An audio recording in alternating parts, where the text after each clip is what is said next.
തുഞ്ചത്തെഴുത്തച്ഛൻ മലയാള സർവകലാശാല അന്തർസർവകലാശാല സാഹിത്യോത്സവം സാഹിതി 2026 12 വർഷങ്ങളുടെ ഈ സാഹിതിയുടെ അവസാന സെഷനിലേക്ക് നമ്മൾ കടന്നു വന്നിരിക്കുകയാണ്. ഈ 2 ദിവസങ്ങളിലായി മനുഷ്യാന്തര ഏകാന്തത എന്ന വിഷയത്തിൽ 8 സെഷനിലൂടെ നമ്മൾ കടന്നു പോവുകയായിരുന്നു. ഈ 12 വർഷങ്ങളിലൂടെ ഒരു പിടി നല്ല എഴുത്തുകാരെയും സാംസ്കാരിക നായകന്മാരെയും ഈ സാഹിത്യയുടെ ഭാഗമാക്കി മാറ്റുവാൻ സാധിച്ചു എന്ന കാര്യത്തിൽ നമുക്ക് ഓരോരുത്തർക്കും അഭിമാനിക്കാവുന്നതാണ്.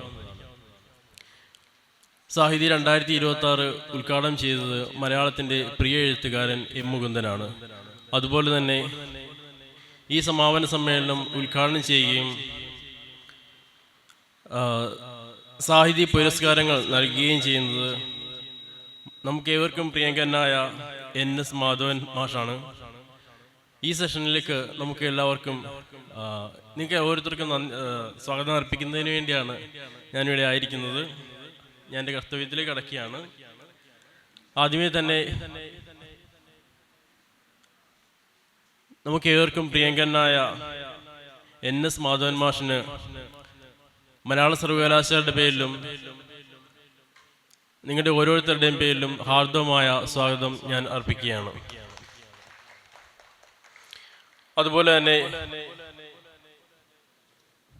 സമാപന സമ്മേളനത്തിന് അധ്യക്ഷത വഹിക്കുന്നത് അശോക് മാഷാണ്. അശോക് മാഷിനും ഔപചാരികതയുടെ പേരിൽ ഞാൻ സ്വാഗതം അർപ്പിക്കുന്നു. അതുപോലെ തന്നെ സാഹിത്യയുടെ അവലോകനം നിർവഹിക്കുന്ന ഗണേഷ് മാഷ്, പുരസ്കാരത്തെക്കുറിച്ച് സാഹിത്യ പുരസ്കാരത്തെക്കുറിച്ച് സംസാരിക്കുന്ന സാഹിത്യ പുരസ്കാരം കമ്മിറ്റി കൺവീനർ ശിവദത്ത്, നന്ദി അർപ്പിക്കുന്ന വിദ്യാർത്ഥി union general secretary Abhinav N എന്നിവരെയും ഈ പരിപാടിയിലേക്ക് ഏറെ ഹാർദവമായ സ്വാഗതം ചെയ്യുന്നു. നിങ്ങൾ ഓരോരുത്തരെയും ഈ പരിപാടിയിലേക്ക് സ്വാഗതം ചെയ്തുകൊണ്ട് അധ്യക്ഷ സ്ഥാനത്തേക്ക് ഡോക്ടർ അശോക് മാഷിനെ ക്ഷണിച്ചുകൊള്ളുന്നു.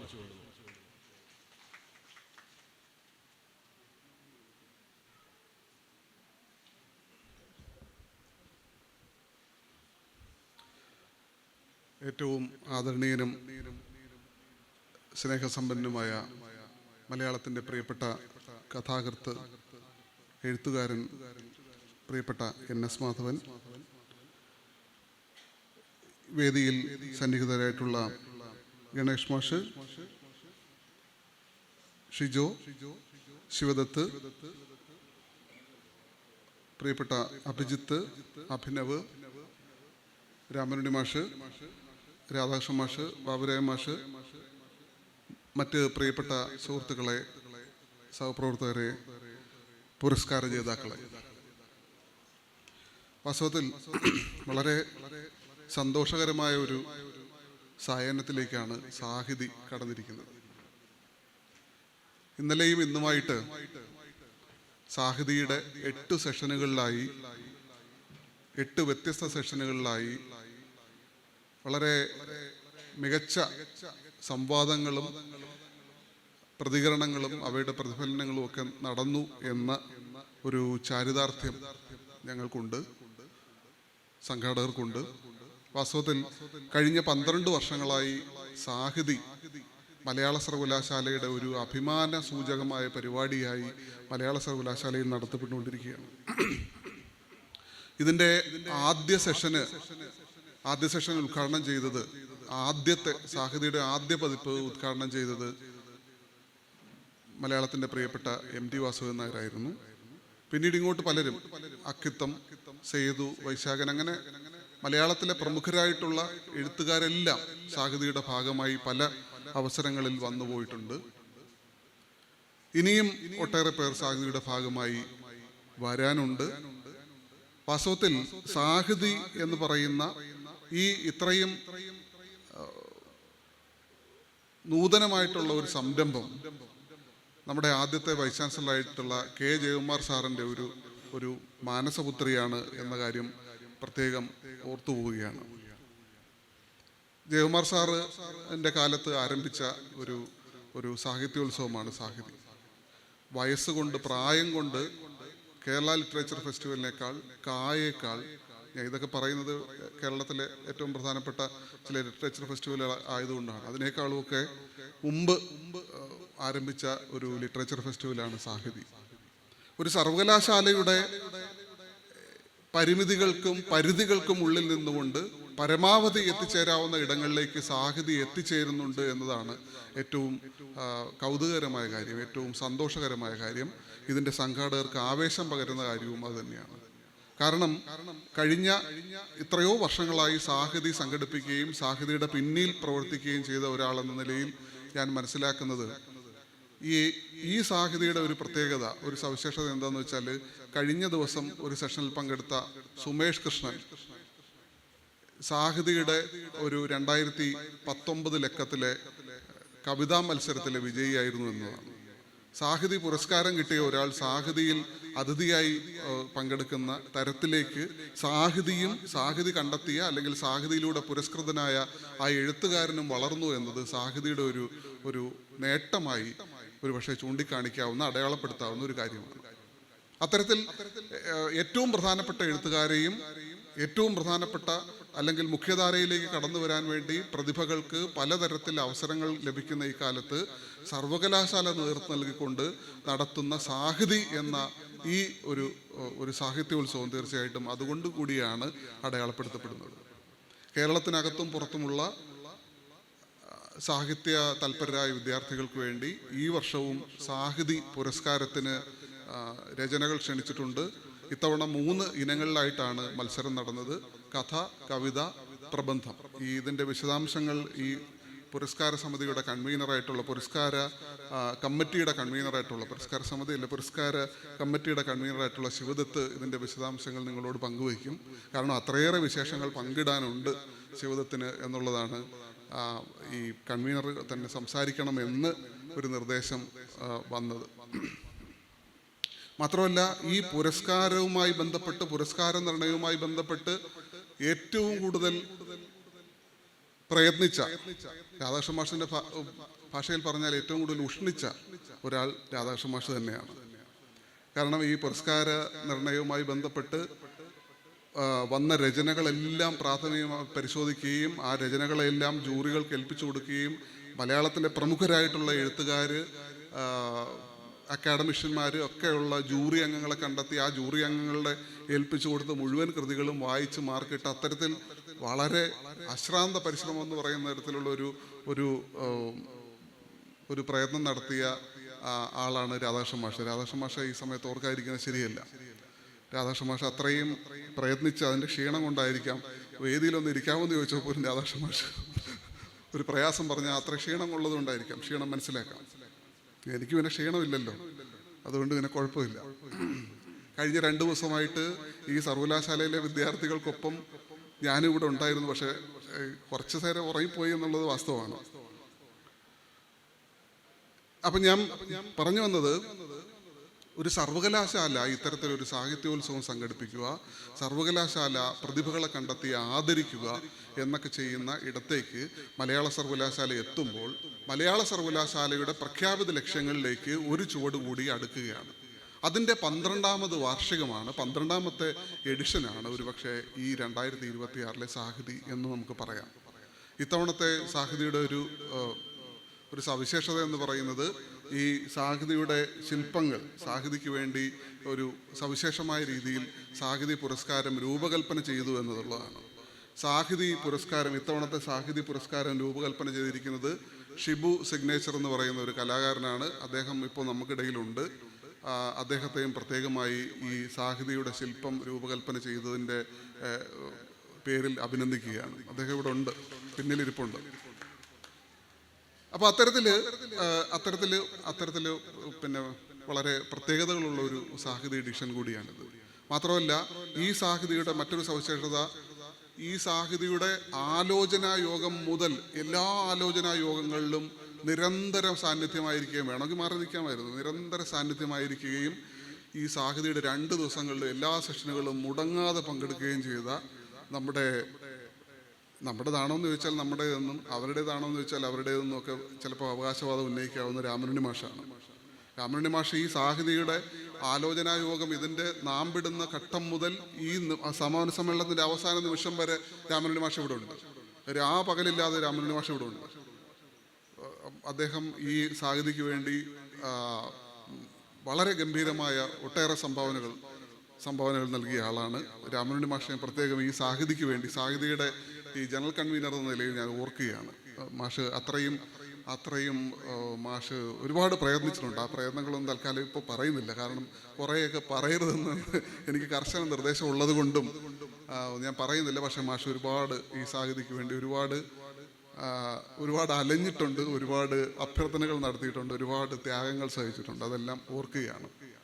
ഇതുപോലെ തന്നെ മറ്റൊരാളെന്ന് പറയുന്നത് നമ്മുടെ ഈ അവലോകനം നടത്താൻ പോകുന്ന ഗണേഷ് മാഷാണ്. ഗണേഷ് മാഷ് പിന്നെ നേരത്തെ ഞാൻ പറഞ്ഞതുപോലെ ഞാനിവിടെ ഉണർന്നിരിക്കുമ്പോഴൊക്കെ ഗണേഷ് മാഷ് ഇവിടെ ഉണ്ടായിരുന്നു. ഞാൻ ഉറങ്ങിപ്പോയപ്പോൾ ഞാനും ഇങ്ങോട്ടെങ്കിലും പോയോന്നറിയില്ല. ഷിജോയും ഞാനിവിടെ ഉണർന്നിരിക്കുമ്പോഴൊക്കെ ഷിജോയും ഇവിടെ ഉള്ളതായിട്ട് കണ്ടിട്ടുണ്ട്. പിന്നെ അർജുനൊക്കെ ഇവിടെ എൻ്റെയും തത്തമ്മയുടെയും കൂടെയൊക്കെ അർജുനും ഉണ്ടായിരുന്നു. തത്തമ്മയുടെ ഉള്ളിൽ പെട്ടുപോകേണ്ട, തത്തമ്മയുടെ വയറ്റിൽ പെട്ടുപോകേണ്ട ഒരാളായിരുന്നു അർജുൻ. അത്രയും അർജുൻ കഷ്ടപ്പെട്ടിട്ടുണ്ട്. ഇവരെയൊക്കെ ഓർക്കുകയാണ്.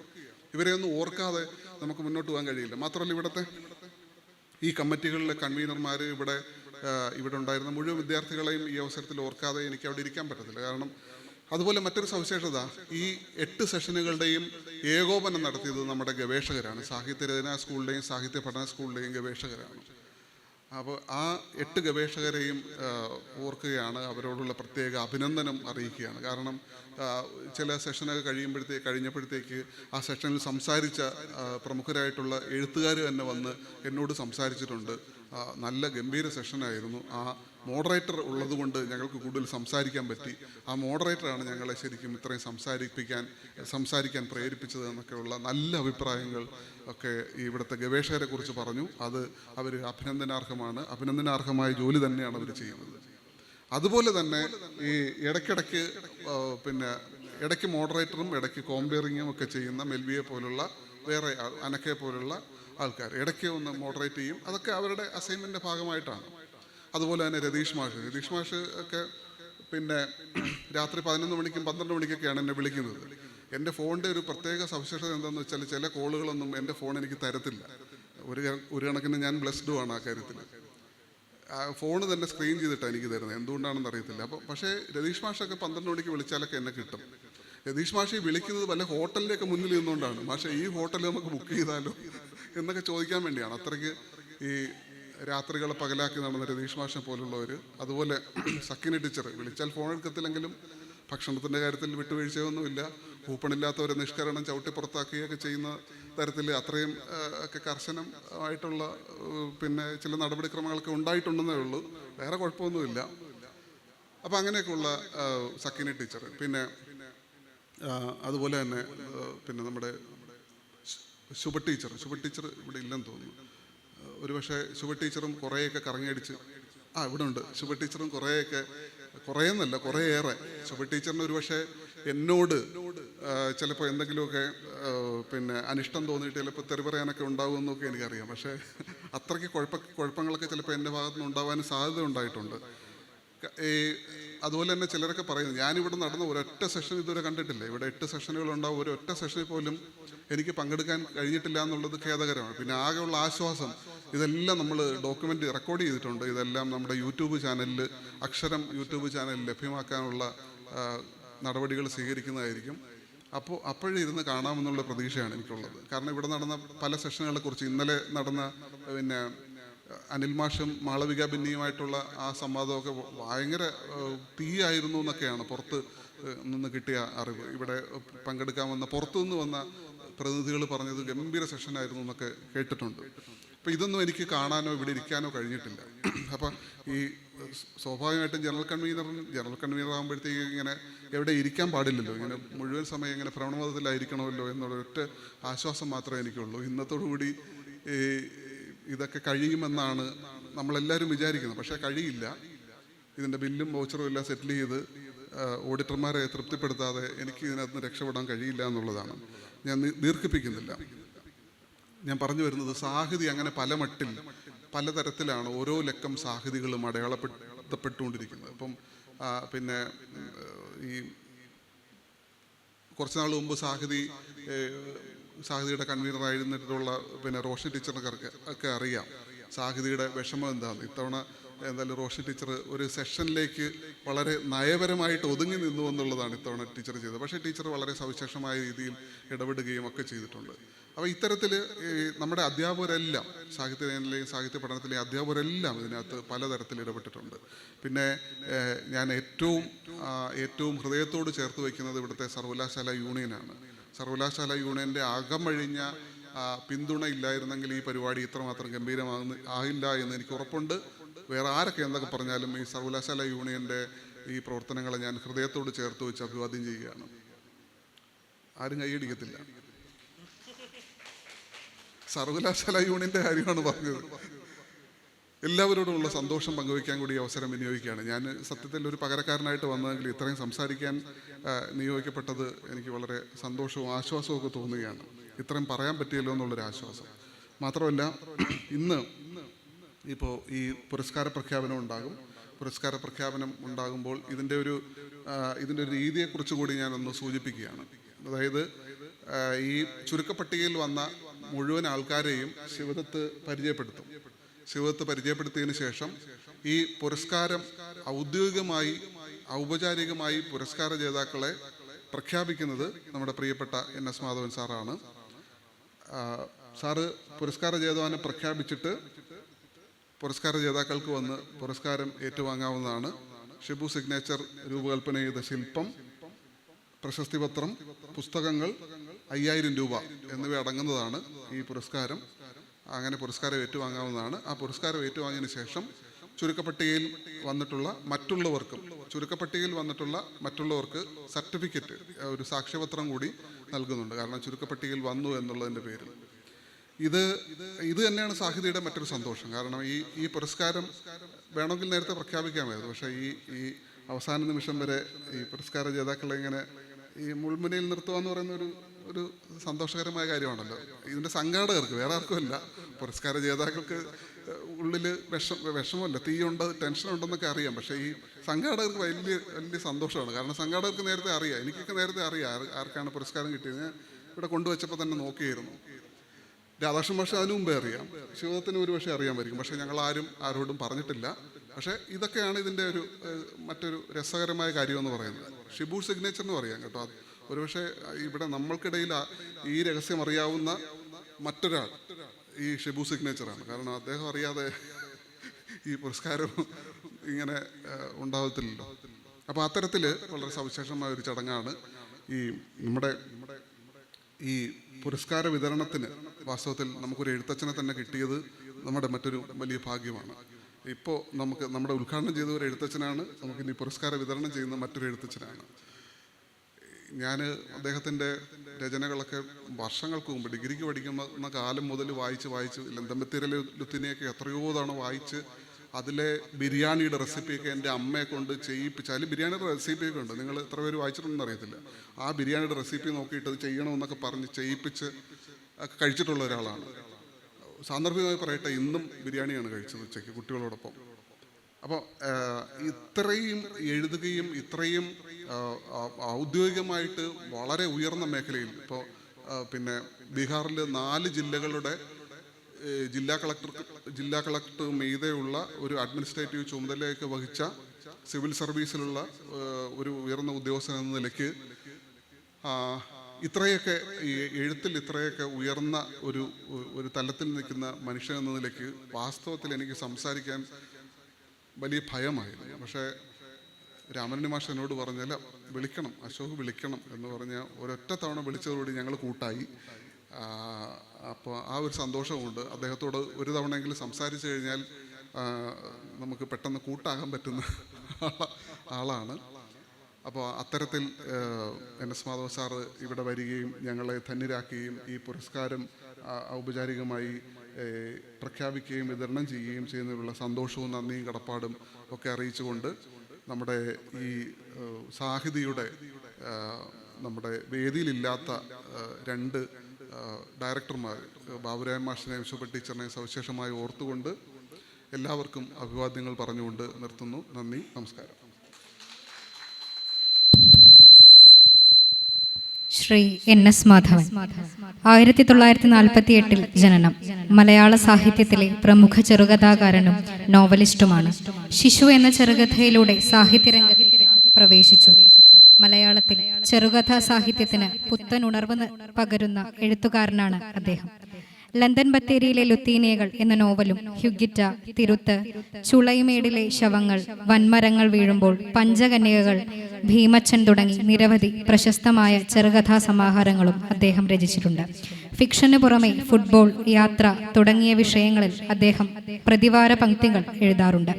ഓടക്കുഴൽ അവാർഡ്, കഥയ്ക്കും നോവലിനുമുള്ള കേരള സാഹിത്യ അക്കാദമി അവാർഡുകൾ, മുട്ടത്ത് വർക്കി അവാർഡ്, മാതൃഭൂമി സാഹിത്യ അവാർഡ്, ക്രോസ്ഫീഡ് ബുക്ക് അവാർഡ്, മുട്ടത്ത് വർക്കി പുരസ്കാരം, ഓടക്കുഴൽ പുരസ്കാരം, പത്മപ്രഭ പുരസ്കാരം, കഥാ പ്രൈസ്, സാഹിത്യകലാ സാംസ്കാരിക മേഖലകളിലെ സമഗ്ര സംഭാവനയ്ക്കുള്ള നിയമസഭാ പുരസ്കാരം തുടങ്ങി നിരവധി പുരസ്കാരങ്ങൾ നേടിയിട്ടുണ്ട്. 2024 കേരള സർക്കാരിൻ്റെ എഴുത്തച്ഛൻ പുരസ്കാരം ലഭിച്ചു. അദ്ദേഹത്തെ സാഹിതി 2026 സമാപന സമ്മേളനം ഉദ്ഘാടനം ചെയ്ത് സംസാരിക്കുന്നതിനായി ഏറെ സ്നേഹപൂർവ്വം വേദിയിലേക്ക് ക്ഷണിക്കുന്നു.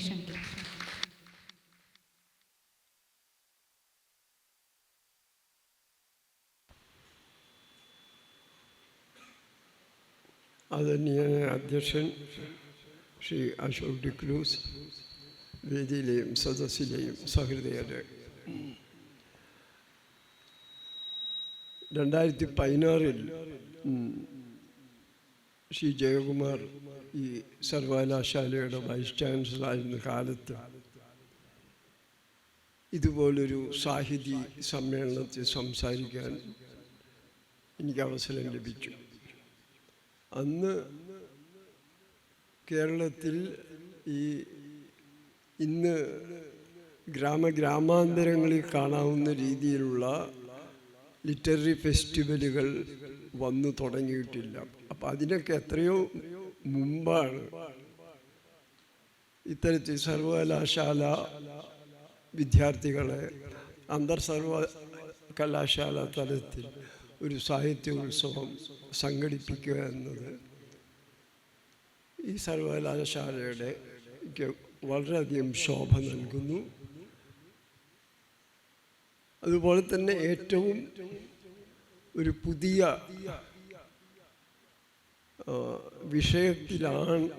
വിഷയമായിരുന്നു ഈ സാഹിത്യോത്സവത്തിൻ്റെ സാഹിത്യ 2026 മുഖ്യ പ്രമേയം എന്നുള്ളതും വളരെയധികം ആഹ്ലാദം നൽകുന്നു. കാരണം ഇതെല്ലാം മുന്നോട്ട് നോക്കിക്കൊണ്ട് ചെയ്യുന്ന പ്രവൃത്തികളാണ്. 2014 തുടങ്ങിയതല്ലേ. 2014 ഇതുപോലെ ഒരു സാഹിത്യ സമ്മേളനം ത്തെപ്പറ്റി വിഭാവനം ചെയ്യുമ്പോൾ അതിനു മുമ്പുള്ള മാതൃക ഒരുപക്ഷെ 1930 തൊട്ട് 56-58 വരെ തുടർച്ചയായിട്ട് എല്ലാ വർഷവും നടന്നുകൊണ്ടിരുന്ന സമസ്ത കേരള സാഹിത്യ സമ്മേളനങ്ങളായിരുന്നു. അതിനുശേഷം ഒരു വലിയ ഇടവേളയ്ക്ക് ശേഷമാണ് കേരളത്തിൽ സാഹിത്യ സദസ്സുകൾ. ഇന്ന് ഞാൻ നേരത്തെ സൂചിപ്പിച്ച പോലെ റെസിഡൻ്റ് അസോസിയേഷൻ വരെ വളരെ പ്രശസ്തമായിട്ടുള്ള തൃപ്പൂണിത്തുറയിലൊരു സാഹിത്യ ഫെസ്റ്റിവലുണ്ട്. അത് അവിടുത്തെ ഒരു റെസിഡൻ്റ് അസോസിയേഷൻ നടത്തുന്നതാണ്. വരെ സാഹിത്യ സമ്മേളനം നടത്തുന്ന ഒരു കാലഘട്ടത്തിൽ ഈ സർവകലാശാല അതിനെക്കുറിച്ച് ആലോചിക്കുകയും അത് നടപ്പിലാക്കുകയും ചെയ്തു എന്നുള്ളത് വലിയ സന്തോഷമുള്ള കാര്യമാണ്. പിന്നെ മറ്റൊരു കാര്യം, ഈ ആശയങ്ങളുടെ പ്രപഞ്ചത്തിൽ ഏറ്റവും ആധുനികമായിട്ടുള്ള ആശയങ്ങൾ അവതരിപ്പിക്കുന്നതിലും സാഹിതി 26 വളരെയധികം വിജയിച്ചിട്ടുണ്ട്. മനുഷ്യാന്തര കാലത്തെ ഏകാന്തത ഒരു വളരെ വളർന്നുകൊണ്ടിരിക്കുന്ന ഒരു വിജ്ഞാന ശാഖ എന്ന് വിളിക്കാൻ പറ്റുന്ന ഒരു ആശയമാണ്. അതായത് മനുഷ്യ കേന്ദ്രിതമല്ലാത്ത ഒരു കാലഘട്ടത്തിൽ തോന്നുന്ന ഏകാന്തത എന്താണ്? ഏകാന്തതയുടെ ക്ലാസിക് നിർവചനങ്ങൾ ഇത് 19-ാം നൂറ്റാണ്ടിൽ ബേർഡ്സ് വെൽത്ത് പറഞ്ഞ പോലെ ഏകാന്തത എന്ന് പറഞ്ഞാൽ നമ്മൾ ഓരോ കാര്യങ്ങൾ ആലോചിച്ചെടുത്ത് അതിന് ചമത്കാരം നൽകി അത് സാഹിത്യമായി മാറുക എന്നുള്ളതാണ്. പക്ഷേ 20-ാം നൂറ്റാണ്ടിൻ്റെ പകുതിയായപ്പോഴേക്കും ഏകാന്തതയ്ക്കും ജീവിതത്തിനും അസ്തിത്വത്തിനും എല്ലാം മറ്റൊരു തലത്തിലുള്ള അർത്ഥം ലഭിച്ചു. അതാണ് സാർത്രിൻ്റെയും കമൂൻ്റെയും എല്ലാം എഴുത്തിൽ. അതിൽ ഏകാന്തത എന്നുള്ളത് മനുഷ്യൻ്റെ മനസാക്ഷിയുമായിട്ട് അന്തസത്തയുമായിട്ട് യോജിപ്പിച്ചുകൊണ്ടിരിക്കുന്നതാണ്. എന്നാൽ ഇന്നത്തെ കാലത്ത് AI, ഇൻ്റർനെറ്റ് തുടങ്ങിയ കാലത്ത് ഏകാന്തതയുടെ സ്വഭാവം തന്നെ മാറിയിരിക്കുന്നു. ഈ ഏകാന്തത പലതരത്തിലുണ്ട്. ഈ ഏകാന്തത തോന്നുന്നില്ല, കാരണം അത് മനുഷ്യ കേന്ദ്രിതമല്ല, അത് എന്നിൽ കേന്ദ്രിതമല്ല. കാരണം ഞാൻ തന്നെ ട്വിറ്ററിലായിട്ടും ഫേസ്ബുക്കിലായിട്ടും ഇൻ്റർനെറ്റിലായിട്ടും ഇമെയിലിലായിട്ടും വാട്സപ്പിലുമായിട്ടും പലതരത്തിൽ എൻ്റെ സ്വത്വത്തെ വിഭജിച്ചിരിക്കുകയാണ്. അപ്പം എനിക്ക് എവിടെയാണ് ഏകാന്തത തോന്നുന്നത് എന്ന് അറിയാൻ പാടില്ലാത്ത, ഏകാന്തത ഫീൽ ചെയ്യാത്ത ഒരു പോസ്റ്റ് ഹ്യൂമൻ കാലഘട്ടത്തിലാണ് നമ്മൾ ജീവിക്കുന്നത്. ഒരു ചെറിയ പെൺകുട്ടി എന്നോട് കഴിഞ്ഞ മാസം പറഞ്ഞൊരു കാര്യം ഞാൻ ഓർത്തു പോവുകയാണ്. ലോകത്തിലെ ഏറ്റവും വലിയ ഏകാന്തത അവളുടെ ഇൻസ്റ്റാഗ്രാം പോസ്റ്റിന് ഒരു ലൈക്ക് പോലും കിട്ടാത്തതാണ്. അപ്പം ഏകാന്തതയുടെ നിർവചനങ്ങളും അതിൻ്റെ അത് ഏത് രീതിയിൽ മനുഷ്യനെ ബാധിക്കാൻ തുടങ്ങുന്നു എന്നുള്ളത് ഇന്നത്തെ കാലത്തെ ഒരു പ്രശ്നമാണ്. പാശ്ചാത്യ അക്കാഡമിക് സർക്കിളുകളിലും ചിന്താ പദ്ധതികളിലും വളരെ സജീവമായിട്ട് ചർച്ച ചെയ്യപ്പെടുന്ന ഒരു കാര്യമാണ് ഇത്. കേരളത്തിൽ ഞാൻ അധികം കേട്ടിട്ടില്ല. കഴിഞ്ഞോണം എറണാകുളത്ത് ഹോർത്തൂസിൽ ഇതിനെക്കുറിച്ച് മനുഷ്യ കേന്ദ്രിതമല്ലാത്ത ആശയ ലോകത്തെക്കുറിച്ച് സെഷനുണ്ട്. അതിനുശേഷം ഈ 8 സെഷനുകളിലായി ദീർഘനേരം സാഹിതി ഇതിനെക്കുറിച്ച് ചർച്ച ചെയ്തു എന്നുള്ളത് എനിക്ക് വളരെയധികം ആഹ്ലാദം നൽകുന്നു. ഈ യൂണിവേഴ്സിറ്റി തുടങ്ങിയ കാലം മുതൽക്കേ അതിൻ്റെ ദിശ വളരെ പ്രോഗ്രസീവും വളരെ ദീർഘദർശിത്വം കലർന്നതുമാണ്. അതും എനിക്ക് വളരെയധികം സന്തോഷം നൽകുന്നു. പിന്നെ സർവകലാശാല തലത്തിൽ ഇത്തരത്തിലുള്ള മത്സരങ്ങളിൽ കൂടി പുതിയ പ്രതിഭകളെ കണ്ടെത്തുക എന്നുള്ളത് മലയാള സാഹിത്യത്തിനോട് ഉള്ള ഇത് പ്രതിബദ്ധത, ഒരു ദൗത്യമായിട്ടുള്ള ഈ യൂണിവേഴ്സിറ്റി ചെയ്യേണ്ട കാര്യം തന്നെയാണ്. അപ്പോൾ ഈ മത്സരത്തിൽ കൂടി വിജയിച്ചവർ ഈ മത്സരം കൊണ്ട് എല്ലാം തീർന്നു എന്ന് വിചാരിക്കരുത്. തുടർച്ചയായ ഔട്ട്പുട്ടുകളില്ലെങ്കിൽ ഇതിൽ യാതൊരു അർത്ഥവുമില്ല. അപ്പോൾ ദീർഘമായി മനനം ചെയ്ത് ഇന്ന് പല സ്രോതസ്സുകളിൽ നിന്ന് നമുക്ക് വികാരങ്ങൾ ഉപലബ്ധമാണ്. നമുക്കറിയാത്ത പല കാര്യങ്ങൾ, ഇപ്പോൾ പാലസ്റ്റീനെ കുറിച്ച് എഴുതണം. പാലസ്റ്റീനിലൊരു വില്ലേജിൽ ഒരു റോഡിൽ ഇതിൻ്റെ രൂപരേഖ എന്തായിരിക്കുമെന്ന് നമുക്ക് ഭാവനയ്ക്ക് അതീതമാണെങ്കിൽ ഒരുപക്ഷെ ChatGPT നമുക്കത് പറഞ്ഞു തന്നേക്കും. അപ്പം അത്രയധികം സ്രോതസ്സുകൾ, അത്രയധികം റിസോഴ്സസ് ലഭിക്കുന്ന ഒരു കാലഘട്ടത്തിലാണ് ജീവിക്കുന്നത്. അതും നമ്മുടെ ഭാവനയുമായിട്ട് കോർത്തെടുക്കുക എന്നുള്ളതാണ്. അതിനെ അടിമപ്പെടാതെ, അതിനെ അനുകരിക്കാതെ, അതിന് ഉപയോഗിക്കേണ്ടിടത്ത് ഉപയോഗിച്ചുകൊണ്ട് എങ്ങനെ എഴുത്തിനെ രൂപപ്പെടുത്താം എന്നുള്ളതാണ് ആധുനിക കാലഘട്ടത്തിൽ 21-ാം നൂറ്റാണ്ടിലെ എഴുത്തുകാരൻ്റെ വലിയ വെല്ലുവിളികൾ. ഇതെല്ലാം ഈ യുവ പ്രതിഭകൾ ശ്രദ്ധിച്ച് കാണുമെന്ന് വിശ്വസിക്കുന്നു. എല്ലാ സമ്മാന ജേതാക്കൾക്കും ഈ വളരെ മികച്ച രീതിയിൽ സാഹിതി സംഘടിപ്പിച്ച അതിൻ്റെ സംഘാടകർക്കും ഇന്ന് ഇവിടെ ഇല്ലാത്ത വൈസ് ചാൻസലർക്കും ജനറൽ കൺവീനർ ഡോക്ടർ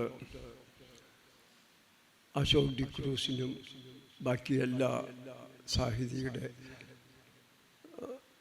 ഇവിടെ പുറകിൽ പ്രവർത്തിച്ചവരും അതിൽ പങ്കെടുത്തവരും ഇന്ത്യയുടെ തന്നെ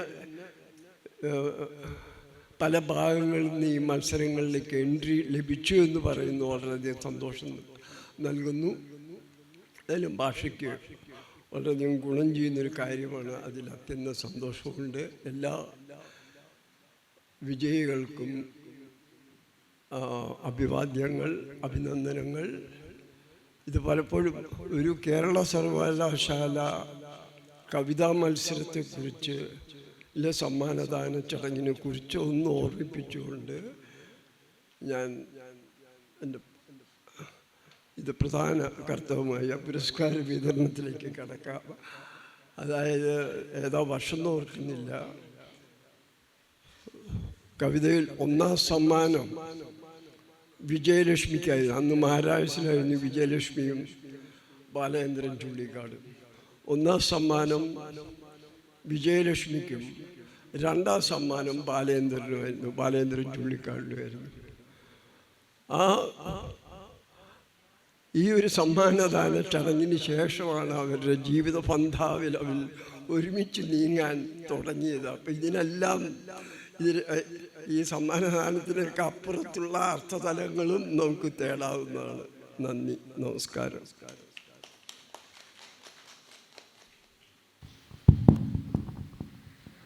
സാഹിതി പുരസ്കാരത്തെക്കുറിച്ച് സംസാരിക്കുന്നതിനായി സാഹിതി പുരസ്കാര കമ്മിറ്റി കൺവീനർ ശിവദത്തിനെ ക്ഷണിക്കുന്നു.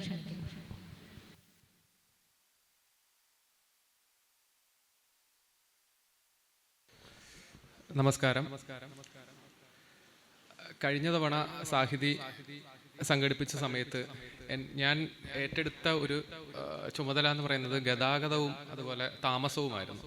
അപ്പം അത് അത്യാവശ്യം നല്ല ബുദ്ധിമുട്ടേറിയ ഒന്ന് തന്നെയായിരുന്നു. അന്നും രാധാകൃഷ്ണൻ മാഷായിരുന്നു അതിൻ്റെ കോർഡിനേറ്ററായിട്ട് ഉണ്ടായിരുന്നത്.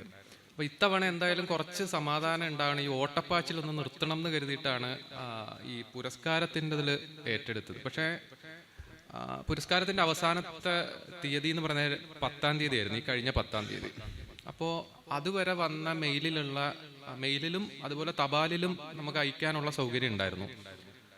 നോക്കുമ്പോൾ നമ്മൾ ഞെട്ടിപ്പോയി. കാരണം ഇതെങ്ങനെ ഒന്ന് പ്രിൻ്റ് ഔട്ട് എടുത്ത് വാല്യുവേഷന് കൊടുക്കുക എന്നുള്ളത് വലിയൊരു പണിപ്പെട്ട പണി തന്നെയാണ് അന്നേരം തന്നെ മനസ്സിലായി. കാരണം മെയിലിൽ തന്നെ അത്രയും വന്നിട്ടുണ്ട്, പിന്നെ അത് കൂടാതെ തപാലിൽ വന്നിരിക്കുന്നത്.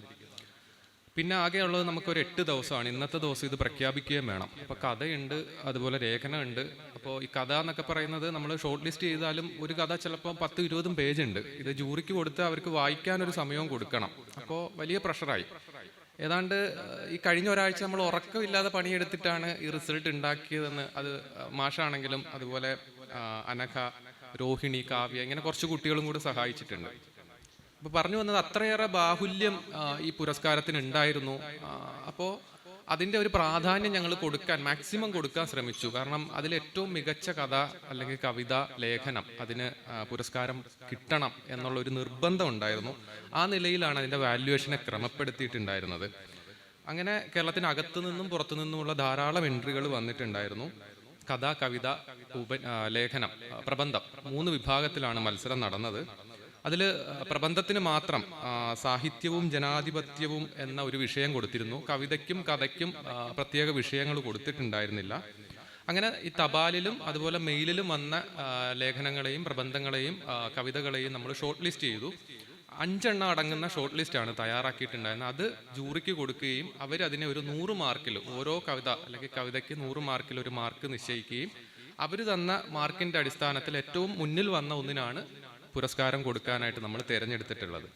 അപ്പോൾ ഇതിൽ കവിതയ്ക്കൊക്കെ ലാസ്റ്റ് നമുക്ക് ഷോർട്ട് ലിസ്റ്റ് ചെയ്യുമ്പോൾ ഒരു 10 എണ്ണം വരെ നമ്മൾ കൊടുക്കേണ്ടി വന്നു. കാരണം അത്രയും മികച്ച കവിതകൾ വന്നിട്ടുണ്ടായിരുന്നു. ഇതിന് എങ്ങനെ ഒരെണ്ണം ഒഴിവാക്കും എന്നുള്ളത് ഒരു വലിയ ബുദ്ധിമുട്ടായതുകൊണ്ട് 10 എണ്ണം തന്നെ, 5 എണ്ണം എന്നുള്ളത് 10 എണ്ണമാക്കി വിപുലപ്പെടുത്തി തന്നെയാണ് കൊടുത്തിട്ടുണ്ടായിരുന്നത്. ഇനി ഞാൻ ഓരോ മേഖലയിലും വന്ന ഷോർട്ട് ലിസ്റ്റുകൾ വായിക്കാം, അധികം ദീർഘിപ്പിക്കുന്നില്ല. അതിൽ പ്രബന്ധത്തിൽ 30 എണ്ണമാണ് നമ്മൾ തിരഞ്ഞെടുത്തിട്ടുണ്ടായിരുന്നത്. അതിൽ നിന്ന് 5 എണ്ണം തിരഞ്ഞെടുത്തു. അതിൻ്റെ ജൂറി ആയിട്ടുണ്ടായിരുന്നത് doctor KV Sasi, doctor KM Anil, doctor Nikhilesh PS ഇവരാണ് ജൂറി ആയിട്ടുണ്ടായിരുന്നത്. ചുരുക്കപ്പട്ടികയിൽ വന്നിട്ടുള്ള പേരുകൾ ഇതാണ്: ഡോക്ടർ രശ്മി T, അത് മുഹമ്മദ് ഫഹീം, കൃഷ്ണജ M, ആതിര രാജൻ, സുബിൻ D. ഇത്രയാണ് പ്രബന്ധത്തിൽ വന്നിട്ടുണ്ടായിരുന്നത്. ഇതിൽ ഒന്നാം സമ്മാനം കിട്ടിയത് മാധവൻ സാർ അനൗൺസ് ചെയ്യും. പ്രബന്ധം അതുപോലെ വളരെ മികച്ച പ്രബന്ധങ്ങൾ ധാരാളം ഉണ്ടായിരുന്നു. അത് ജൂറി പ്രത്യേകം പരാമർശിക്കുകയും ചെയ്തിട്ടുണ്ട്. അടുത്തത് കവിതയാണ്. 95 കവിതകളാണ് വന്നിട്ടുണ്ടായിരുന്നത്. അതിൽ ജൂറി അംഗങ്ങളായിട്ടുണ്ടായിരുന്നത് വീരാൻകുട്ടി, S കലേഷ്, ആതിര R എന്നിവരാണ്. ചുരുക്കപ്പട്ടികയിൽ ഉൾപ്പെട്ടവർ ആതിര രാജൻ, അടയ്ക്കക്കാരൻ അതാണ് കവിതയുടെ പേര്, ജസ്റ്റിൻ P ജെയിംസ്, എഴുന്നേറ്റ് നിൽക്കൂ കണ്ണുനീര് തുടയ്ക്കൂ, രജിത രവി, റബ്ബർ മരങ്ങളുടെ കുന്നിൽ കടൽ കളിക്കുന്ന ഒറ്റയ്ക്കൊരു പെൺകുട്ടി, റഹീമ വാളാട്, മിനാബിലെ കുട്ടിപ്രേതം, അൻസാർ ഏച്ചോം, എർച്ചി പെരുന്നാള്. ഇത്രയുമാണ് ഷോർട്ട് ലിസ്റ്റിൽ വന്നിട്ടുള്ള കവിതകൾ. അടുത്ത കഥയാണ്. കഥയിൽ 78 എൻട്രികളാണ് ലഭിച്ചിട്ടുണ്ടായിരുന്നത്. അതിൻ്റെ ജൂറി ആയിട്ടുണ്ടായിരുന്നത് K രേഖ, ഷാഹിന K റഫീഖ്, അജിജേഷ് പച്ചാട്ട് എന്നിവരാണ്. കഥയിലും വളരെ ടൈറ്റ് ആയിട്ടുള്ളൊരു മത്സരമാണ് കഥയിൽ പ്രത്യേകിച്ച് കാണാൻ കഴിഞ്ഞ. ചെറിയ മാർക്കിൻ്റെ വ്യത്യാസത്തിലാണ് അതിൽ ഒന്നാം സ്ഥാനം ഒക്കെ അങ്ങോട്ടും ഇങ്ങോട്ടും ഒക്കെ മാറിയിട്ടുണ്ടായിരുന്നത്. ഇത് പുരസ്കാരമായതുകൊണ്ട് തന്നെ നമുക്ക് ഒരു സ്ഥാനം മാത്രമേ കൊടുക്കാൻ പറ്റൂ എന്നൊരു നിർഭാഗ്യമുണ്ട്. പക്ഷേ അതുകൊണ്ടാണ് ബാക്കിയുള്ളവർക്ക് ചുരുക്കപ്പട്ടികയിൽ പ്രത്യേകം നമ്മൾ ഇവിടെ സർട്ടിഫിക്കറ്റ് കൊടുക്കാം എന്നുള്ളത് അശോക് സാറ് പറഞ്ഞിട്ടുണ്ടായിരുന്നത്. അതിൽ ചുരുക്കപ്പട്ടികയിൽ വന്ന പേരുകൾ ഇതൊക്കെയാണ്: ആർദ്ര KS, Nalini Kaandam, Shahana A കുളി, ആദി ശോശയുടെ പിഴപ്പുകൾ, ഷാഫി പൂവത്തിൽ നീലാടിൻ്റെ കാഴ്ച ബംഗ്ലാവ്, അമൽരാജ് P നീലത്തിമിംഗലം. ഇത്രയാണ് ഷോർട്ട് ലിസ്റ്റ് വന്നിട്ടുള്ളത്. ബാക്കി ഇതിൻ്റെ സമ്മാനം അല്ലെ പുരസ്കാരാർഹമായത് സാറ് പ്രഖ്യാപിക്കും. Thank you.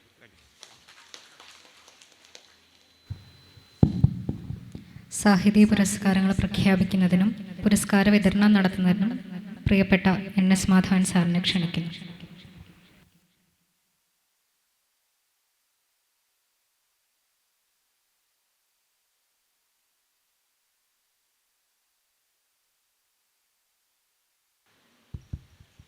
ഏതാണ്ട് 3-4 ദിവസം മുമ്പ് ഓസ്കാർ ഇത് പ്രഖ്യാപനം TV വന്ന ഇത് കണ്ട ഓർമ്മയിലാണ് ഞാനിപ്പോൾ നിൽക്കുന്നത്. അതിൽ സാഹിത്യ പുരസ്കാരം 2026 കഥയിൽ ഒന്നാം സമ്മാനം കുളി, ഷഹന A.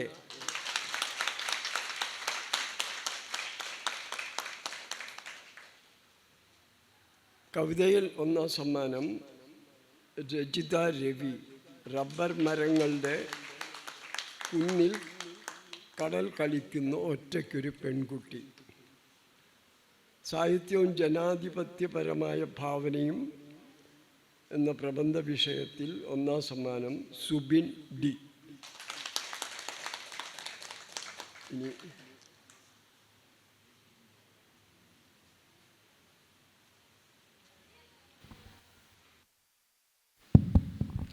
പുരസ്കാര ജേതാക്കൾക്ക് അഭിനന്ദനങ്ങൾ അറിയിക്കുന്നു.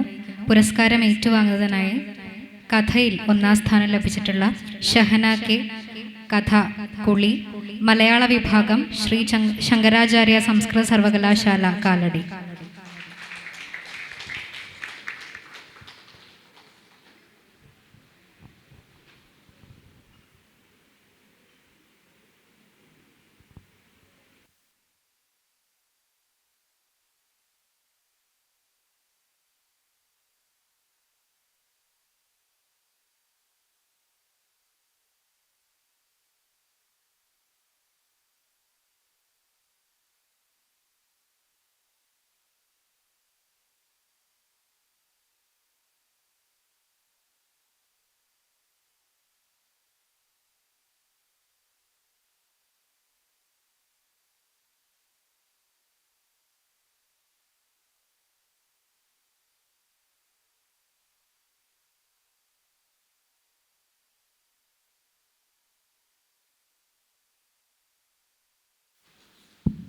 സർവകലാശാലയുടെ അഭിനന്ദനങ്ങൾ അറിയിക്കുന്നു. അടുത്തതായി കവിതാ പുരസ്കാരം നേടിയിരിക്കുന്നത് രജിത രവി. രചന റബ്ബർ മരങ്ങളുടെ കുന്നിൽ കടൽ കളിക്കുന്ന ഒറ്റയ്ക്കൊരു പെൺകുട്ടി. രജിത രവിയെ ഏറെ സ്നേഹത്തോടെ വേദിയിലേക്ക് സ്വാഗതം ചെയ്യുന്നു. രജിത രവി മലയാള വിഭാഗം ശ്രീ ശങ്കരാചാര്യ സംസ്കൃത സർവകലാശാല കാലടി.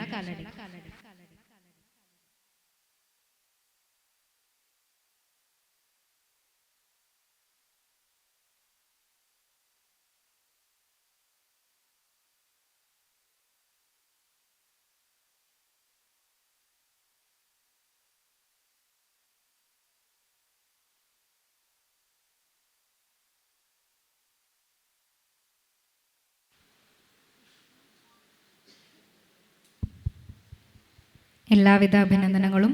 അടുത്തതായി പ്രബന്ധരചനയിൽ 1-ാം സ്ഥാനം നേടിയിരിക്കുന്നത് സുബിൻ ഡി. വിഷയം സാഹിത്യവും ജനാധിപത്യപരമായ ഭാവനയും. ഗവേഷകൻ, മലയാള വിഭാഗം, കേരള സർവകലാശാല, തിരുവനന്തപുരം. അദ്ദേഹത്തെ വേദിയിലേക്ക് ഏറെ സ്നേഹപൂർവ്വം സ്വാഗതം ചെയ്യുന്നു.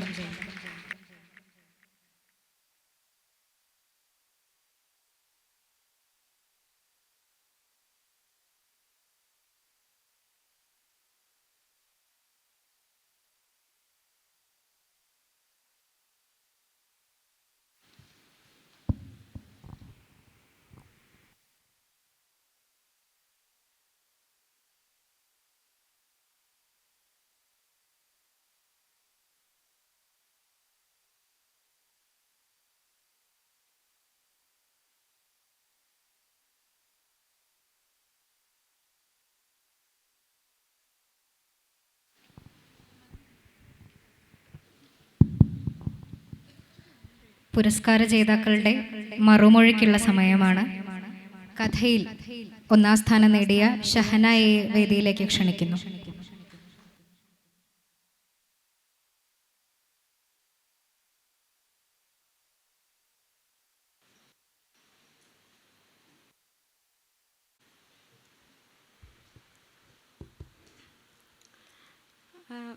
വേദിയിലിരിക്കുന്ന വിശിഷ്ട വ്യക്തികളെ, പ്രിയപ്പെട്ട അധ്യാപകരെ, സുഹൃത്തുക്കളെ, എനിക്ക് ഇത് ഒരു തരം ഒരു സിനിമാറ്റിക് മൊമെൻ്റാണ്. ഇത് ഓൺ ദ സ്പോട്ട് ആയിട്ടുള്ള റിസൾട്ട് പ്രഖ്യാപനവും കാര്യങ്ങളൊക്കെ ഒരു പുതുമയുള്ളതാണ്.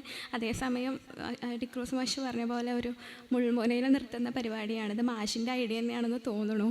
ഇങ്ങനെ ഒരു ആദ്യമായിട്ടാണ് ഇങ്ങനൊരു തരം റിസൾട്ട് പ്രഖ്യാപനം കേൾക്കുന്നത്. പിന്നെ സാഹിതി പുരസ്കാരം എനിക്കെന്തുകൊണ്ടും വളരെ സ്പെഷ്യലാണ്. കാരണം ഞാൻ 2017 വയനാട് മാസ് കമ്മ്യൂണിക്കേഷനിൽ ഡിഗ്രി ചെയ്യുന്ന സമയത്ത് ആണ് ആദ്യമായിട്ട് സാഹിതിയിലോട്ട് കഥ അയക്കുന്നത്. അന്ന് എനിക്ക് 3-ാം സമ്മാനം ഉണ്ടെന്ന് വിളിച്ച് പറഞ്ഞത് ഗണേഷ് മാഷാണ്. അന്ന് ഞാനിവിടെ ആദ്യമായിട്ട് വരികയും ഖദീജ മുംതാസാണ് അന്ന് സമ്മാനം തന്നിട്ടുണ്ടായിരുന്നത്. അപ്പോൾ അന്ന് ആദ്യമായിട്ട് കണ്ട് ഇഷ്ടപ്പെട്ട് പോയ ഒരു ഇടമാണിത്. അത് കഴിഞ്ഞ് പിന്നെ ജീവിതം വേറെ തന്നെ വഴിത്തിരിവിലോട്ട് മാറി. പഠിച്ചുകൊണ്ടിരുന്ന സ്ട്രീം തന്നെ കളഞ്ഞ് മലയാളത്തിലോട്ട് കൂടുകയറി. അന്ന് ഏത് യൂണിവേഴ്സിറ്റി സെലക്ട് ചെയ്യണമെന്ന് ആലോചിച്ചപ്പോൾ ഇത് മതി എന്ന് തീരുമാനിക്കാനും ചിലപ്പോൾ അന്ന് വന്ന ആ വരവ് ഒരു കാരണമായി തീരുകയാണ് ഉണ്ടായിട്ടുള്ളത്. പിന്നെ രണ്ടാമത്തെ വരവിൽ 2 വർഷം ഞാൻ ഇവിടെ ഉണ്ടായിരുന്നു. ആ കാലയളവ് എന്തുകൊണ്ടും വളരെ പ്രധാനപ്പെട്ടതാണ് എൻ്റെ ജീവിതത്തെ സംബന്ധിച്ച്. കാരണം ജീവിതത്തിൽ റീപ്ലേസ് ചെയ്യാൻ പറ്റാത്ത തരം നല്ല കുറച്ച് സൗഹൃദങ്ങൾ കിട്ടി. പിന്നെ പഠിക്കുന്ന ഒരു മെത്തഡോളജിയെ മാറ്റി വേറൊരു തരം മെത്തഡോളജിയിൽ പഠിക്കാൻ പ്രേരണ തന്ന RK മാഷിൻ്റെ ക്ലാസ്സുകൾ. പിന്നെ സ്വാഭാവികമായിട്ടും മലയാളത്തിൽ ഡിഗ്രി ഇല്ലാണ്ട് വരുമ്പോൾ ഒരു കുട്ടിക്ക് ഉണ്ടാവുന്ന ആവലാതികളുണ്ടല്ലോ, ഗ്രാമറിനെ കുറിച്ചിട്ടും എങ്ങനെയാണ് ടഫായിരിക്കുമോ, അതിനൊക്കെ പാടെ പിഴുത് കളഞ്ഞിട്ട് അശോക് മാഷിൻ്റെ ഭയങ്കര തമാശ നിറഞ്ഞ, പ്രാദേശികമായി പറഞ്ഞ ചളി നിറഞ്ഞ വ്യാകരണ ക്ലാസ്സുകൾ കേട്ടിട്ട് ഇങ്ങനെയും ഗ്രാമർ പഠിപ്പിക്കുന്ന അധ്യാപകരുണ്ടോ എന്ന് തോന്നിപ്പിക്കുന്ന തരത്തിലുള്ള ക്ലാസ്സുകൾ ഉണ്ടായിട്ടുണ്ട്. അങ്ങനെ എല്ലാം കൊണ്ടും എനിക്ക് ഒരുപാട് സമ്മാനങ്ങൾ ജീവിതത്തിൽ തന്ന ഒരു സർവകലാശാലയാണ് മലയാളം സർവകലാശാല. അതുകൊണ്ട് തന്നെ ഈ അവാർഡ് വളരെ പ്രിയപ്പെട്ടതാണ്. ഈ അവാർഡിനായിട്ട് എൻ്റെ കഥയെ പരിഗണിച്ച ജൂറി മെമ്പേഴ്സിനും സംഘാടകർക്കുമുള്ള സന്തോഷവും സ്നേഹവും ഒക്കെ ഈ വേളയിൽ പങ്കുവെക്കുകയാണ്. പിന്നെ കഥേനെക്കുറിച്ച് പറയുകയാണെങ്കിൽ വിവർത്തനത്തിൽ നഷ്ടപ്പെടുന്നതാണ് കവിത എന്ന് പറയും. പക്ഷേ എനിക്ക് വിവർത്തനത്തിൽ തോന്നുന്നത് പലപ്പോഴും സ്നേഹവും വേദനയുമാണ്. അതുകൊണ്ട് തന്നെ അതിൻ്റെ പലതരത്തിലുള്ള രൂപാന്തരപ്പെടലുകളാണ് എനിക്ക് കഥയായിട്ട് പുറത്തു വരുന്നത്. ഇത്തരത്തിലുള്ള അംഗീകാരങ്ങൾ അത്തരം എഴുത്തുകളിൽ എനിക്ക് കൂടുതൽ സത്യസന്ധയാവാൻ എന്നെ പ്രേരിപ്പിക്കുന്ന ഓരോ ഘടകങ്ങളായിട്ട് മാറുന്നു എന്നുള്ള ഒരു സന്തോഷം കൂടെ അറിയിച്ചുകൊണ്ട് എൻ്റെ എല്ലാവിധ നന്ദിയും രേഖപ്പെടുത്തുന്നു.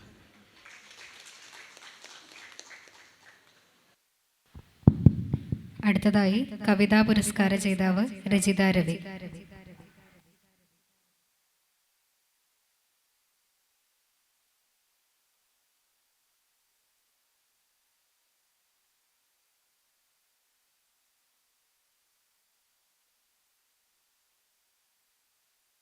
ബഹുമാന്യരെ, പ്രിയപ്പെട്ടവരെ,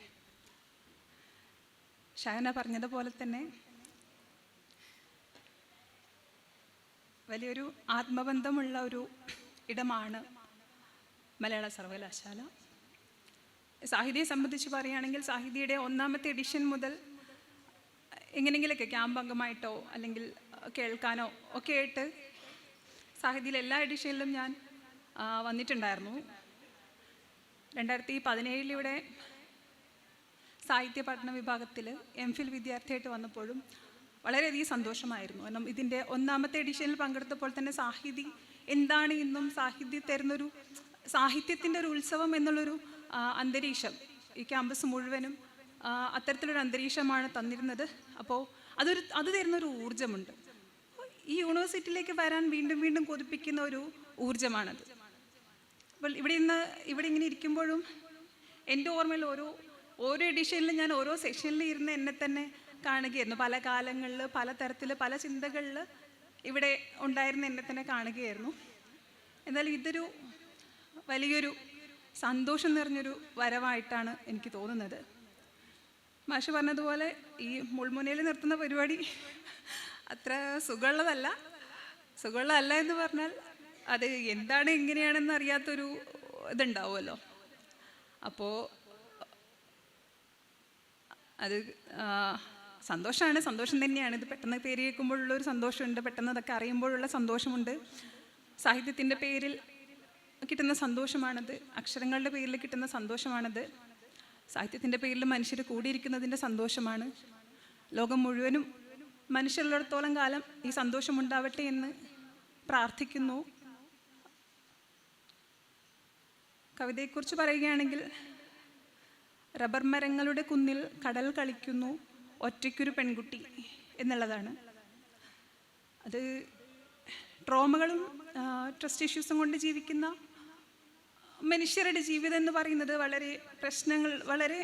അതവരുടെ മരണത്തോളം അവരെ പിന്തുടരുന്ന ഒരു അനുഭവമാണ്. അപ്പോൾ അത്തരത്തിലൊരു വിഷയമാണ് ഇതിൽ എടുത്തിട്ടുള്ളത്. എൻ്റെ ഓർമ്മകളും എൻ്റെ ജീവിതവും എൻ്റെ ജീവിത പരിസരങ്ങളും ഒക്കെ തന്നെയാണ് അതിൽ വന്നിട്ടുള്ളത്. ആ സ്ഥലങ്ങളും അതിൽ വരുന്ന സ്ഥലങ്ങളും ഓർമ്മകളൊക്കെ പല കാലങ്ങളിലായിട്ട് പല മനുഷ്യരുടെ കഥകൾ കേട്ടതിൽ കൂടെയൊക്കെ വരുന്നൊരു ചിന്തയിൽ നിന്നുണ്ടായ കവിതയാണ്. കവിത മത്സരത്തിലേക്ക് തിരഞ്ഞെടുത്തതിലും ഒടുവിൽ അവാർഡിന് അർഹനാക്കി തന്നതിലും എല്ലാവരോടും എല്ലാ മനുഷ്യരോടും എൻ്റെ സ്നേഹവും നന്ദിയും അറിയിക്കുന്നു.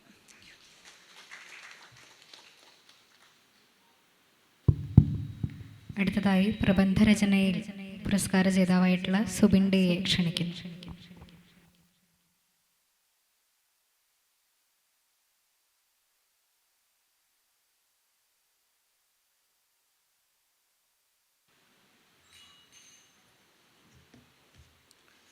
വേദിയിലും സദസ്സിലിരിക്കുന്ന ബഹുമാനപ്പെട്ടവരെ, പ്രിയപ്പെട്ട കൂട്ടുകാരെ, എന്ത് പറയണമെന്നോ എങ്ങനെ പറയണമെന്നോ എനിക്കറിയില്ല. കാരണം സത്യത്തിൽ ഞാനൊരു സാഹിത്യ ഗവേഷകനാണോ എന്നുള്ള കാര്യം ഇതുവരെ എനിക്ക് തന്നെ ബോധ്യപ്പെട്ടിട്ടില്ല. അതാണ് സത്യാവസ്ഥ. കാരണം ഉപന്യാസം എന്താണെന്നോ ലേഖനം എന്താണെന്നോ പ്രബന്ധം എന്താണെന്നോ എന്നുള്ള വ്യത്യാസങ്ങൾ തിരിച്ചറിയാൻ കഴിയാത്തൊരു വ്യക്തി ഗവേഷണത്തിന് കടന്നു വരുന്നു. അവിടെ നിന്ന് ഉപന്യാസം എഴുതാൻ പഠിക്കുന്നു, ലേഖനം എഴുതാൻ പഠിക്കുന്നു, ഇപ്പോഴല്ല പ്രബന്ധം എഴുതാൻ പഠിക്കുന്നു. ഇത് മൂന്നും ഒന്നാണെന്നായിരുന്നു എൻ്റെ ഇത്രയും കാലത്തെ എൻ്റെ ഒരു ചിന്താഗതി. ഗവേഷണത്തിന് തൊട്ട് മുമ്പുള്ള കാലം വരെ എൻ്റെ തിരിച്ചറിവ് ഞാൻ അങ്ങനെയാണ് പഠിച്ചത്. നീട്ടി എഴുതിയാൽ ഉപന്യാസം, അത് കുറച്ചുകൂടി നീട്ടിയാൽ ലേഖനം, അത് കുറച്ചുകൂടി നീട്ടി കുറച്ച് കാര്യങ്ങളതിൽ ചേർത്ത് കഴിഞ്ഞാൽ പ്രബന്ധമായേക്കാം, അങ്ങനെയായിരുന്നു. പക്ഷേ അതിനെ തിരുത്തി എന്താണ് പ്രബന്ധം എന്നും എന്താണ് ഉപന്യാസം എന്നും എന്താണ് ലേഖനം എന്നും എന്നെ പഠിപ്പിച്ചത് എൻ്റെ പ്രിയപ്പെട്ട ശിവദാസൻ മാഷാണ്. അപ്പോൾ മാഷാണ് എന്നോട് ഇങ്ങനൊരു മത്സരം നടക്കുന്നുണ്ട്, അപ്പോൾ നീ അത് ഒന്ന് പങ്കെടുത്ത് നോക്ക്. ഇതിന് ഞാൻ എൻ്റെ ജീവിതത്തിൽ, അതായത് BA MA പ്രൊജക്റ്റ്, നമ്മുടെ പ്രൊജക്റ്റിൻ്റെ ഭാഗമായിട്ടല്ലാകുന്ന എൻ്റെ രണ്ടാമത്തെ പ്രബന്ധമാണിത്. ഒന്നാമത്തെ പ്രബന്ധം കാർഷിക കേരളം ഒരു കോമ്പറ്റീഷന് വേണ്ടി സ്റ്റേറ്റ് ലെവലിലെ കോമ്പറ്റീഷൻ എഴുതിയായിരുന്നു. അതിനും സംസ്ഥാനത്തിൽ 1ാം സ്ഥാനം ഉണ്ടായിരുന്നു. അപ്പോൾ രണ്ടാമത്തെ പ്രബന്ധമായിരുന്നു ഇത്. അതായത് രണ്ട് പ്രബന്ധങ്ങൾ ഞാൻ എഴുതിയിട്ടില്ല, പക്ഷേ എങ്ങനെ നടക്കണം, എങ്ങനെ പോകണം എന്നുള്ള രീതിയിലേക്ക് എന്നെ പഠിപ്പിക്കാൻ വേണ്ടിയിട്ട് സാറ് ഒരുപാട് എഫേർട്ട് ഇട്ടിട്ടുണ്ടായിരുന്നു. അപ്പോൾ സാറിനോട് ഈ ഒരു വേളയിൽ എൻ്റെ ഒരുപാട് നന്ദിയും കടപ്പാടും അറിയിക്കുന്നുണ്ട്. അപ്പോൾ അതായത് പ്രബന്ധരചന, ഈ സാഹിത്യവും ജനാധിപത്യവും എന്നുള്ളൊരു വിഷയം, ആ വിഷയത്തിനെ അടിസ്ഥാനമാക്കിയിട്ട് എഴുതുക, അതായത് എഴുത്ത് എന്നുള്ളത് നമ്മളൊരു പ്രതീക്ഷിക്കുന്ന രീതിയിലേക്ക് നമുക്ക് എഴുതാൻ പറ്റുമോ എന്നുള്ളൊരു സംശയത്തിൻ്റെ പുറത്ത് നിന്ന് എനിക്ക് എഴുതാൻ പറ്റുമെന്നുള്ള ലെവലിലേക്ക് എനിക്ക് മാറാൻ വേണ്ടി സാധിച്ചിട്ടുണ്ട്. അപ്പോൾ എനിക്ക്, അതായത് ജനാധിപത്യത്തിൻ്റെ എല്ലാ മര്യാദകളും പാലിച്ചുകൊണ്ടുള്ളൊരു വേദിയാണെന്ന് ഞാനിത് വിശ്വസിക്കുന്നുണ്ട്. അപ്പോൾ അതായത് നമ്മുടെ ആഫ്രിക്കൻ വിമോചന സമരങ്ങൾ തൊട്ട് നമ്മുടെ ദളിത് സ്ത്രീ വിമോചന സമരങ്ങൾ വരെ എല്ലാ മേഖലകളും ഉൾപ്പെടുത്തിക്കൊണ്ടാണ് ഈ പ്രബന്ധത്തിലേക്ക് കടന്നു ചെല്ലാൻ വേണ്ടി സാധിച്ചിട്ടുള്ളത്. അപ്പോൾ ഇതേപോലുള്ള സാഹിത്യോത്സവങ്ങളുടെ ജനാധിപത്യങ്ങളും അങ്ങനെ എല്ലാ ജനാധിപത്യ ധ്വംസനങ്ങൾക്കെതിരെ ഉണ്ടാകുന്ന സാഹിത്യ മാതൃകകളെയും സാഹിത്യത്തിൻ്റെ എല്ലാ വശങ്ങളെയും ഞാൻ അടയാളപ്പെടുത്തിയിട്ടുണ്ട്. അപ്പോൾ ഈ ഒരു വേളയിൽ എനിക്കിവിടെ വന്ന് നിൽക്കാൻ സാധിച്ചതിൽ വളരെയധികം എന്താ പറയുക, അഭിമാനം തോന്നുന്നുണ്ട്.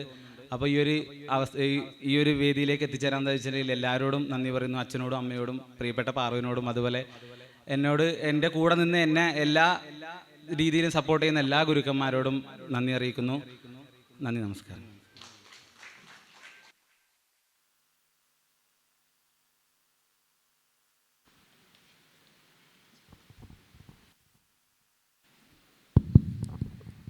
അടുത്തതായി ചുരുക്കപ്പട്ടികയിൽ വന്നിട്ടുള്ളവർക്കുള്ള സമ്മാന വിതരണമാണ്. 6 കഥകളാണ് ചുരുക്കപ്പട്ടികയിൽ ഉണ്ടായിരുന്നത്. ഒരാളുടെ പേര് നേരത്തെ പറയാൻ വിട്ടുപോയതാണ്. സഹീർ എന്നാണ് കഥയുടെ പേര്. ഹോളോഡോമർ. ആദ്യമായി കഥയിൽ ചുരുക്കപ്പട്ടികയിൽ വന്നിട്ടുള്ളവർക്കുള്ള സർട്ടിഫിക്കറ്റ്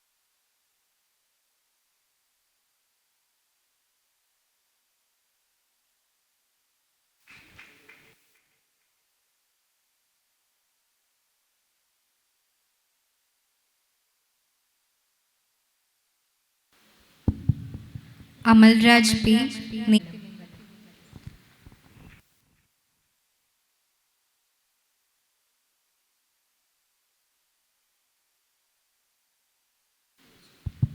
അടുത്തത് കവിതയ്ക്കുള്ള ചുരുക്കപ്പട്ടികയിലെ സമ്മാന വിതരണമാണ്. ആതിര രാജൻ കവിത അടയ്ക്കക്കാരൻ. റഹീമ വാളാട് കവിത മിനാബിലെ കുട്ടിപ്രേതം. അൻസാർ ഏച്ചോം കവിത ഇറച്ചി പെരുന്നാൾ. അടുത്തതായി പ്രബന്ധത്തിനുള്ള ചുരുക്കപ്പട്ടികയിലെ സമ്മാന വിതരണമാണ്. ആതിര രാജൻ സാഹിത്യവും ജനാധിപത്യവും. മുഹമ്മദ് ഫാഹിം സാഹിത്യവും ജനാധിപത്യവും.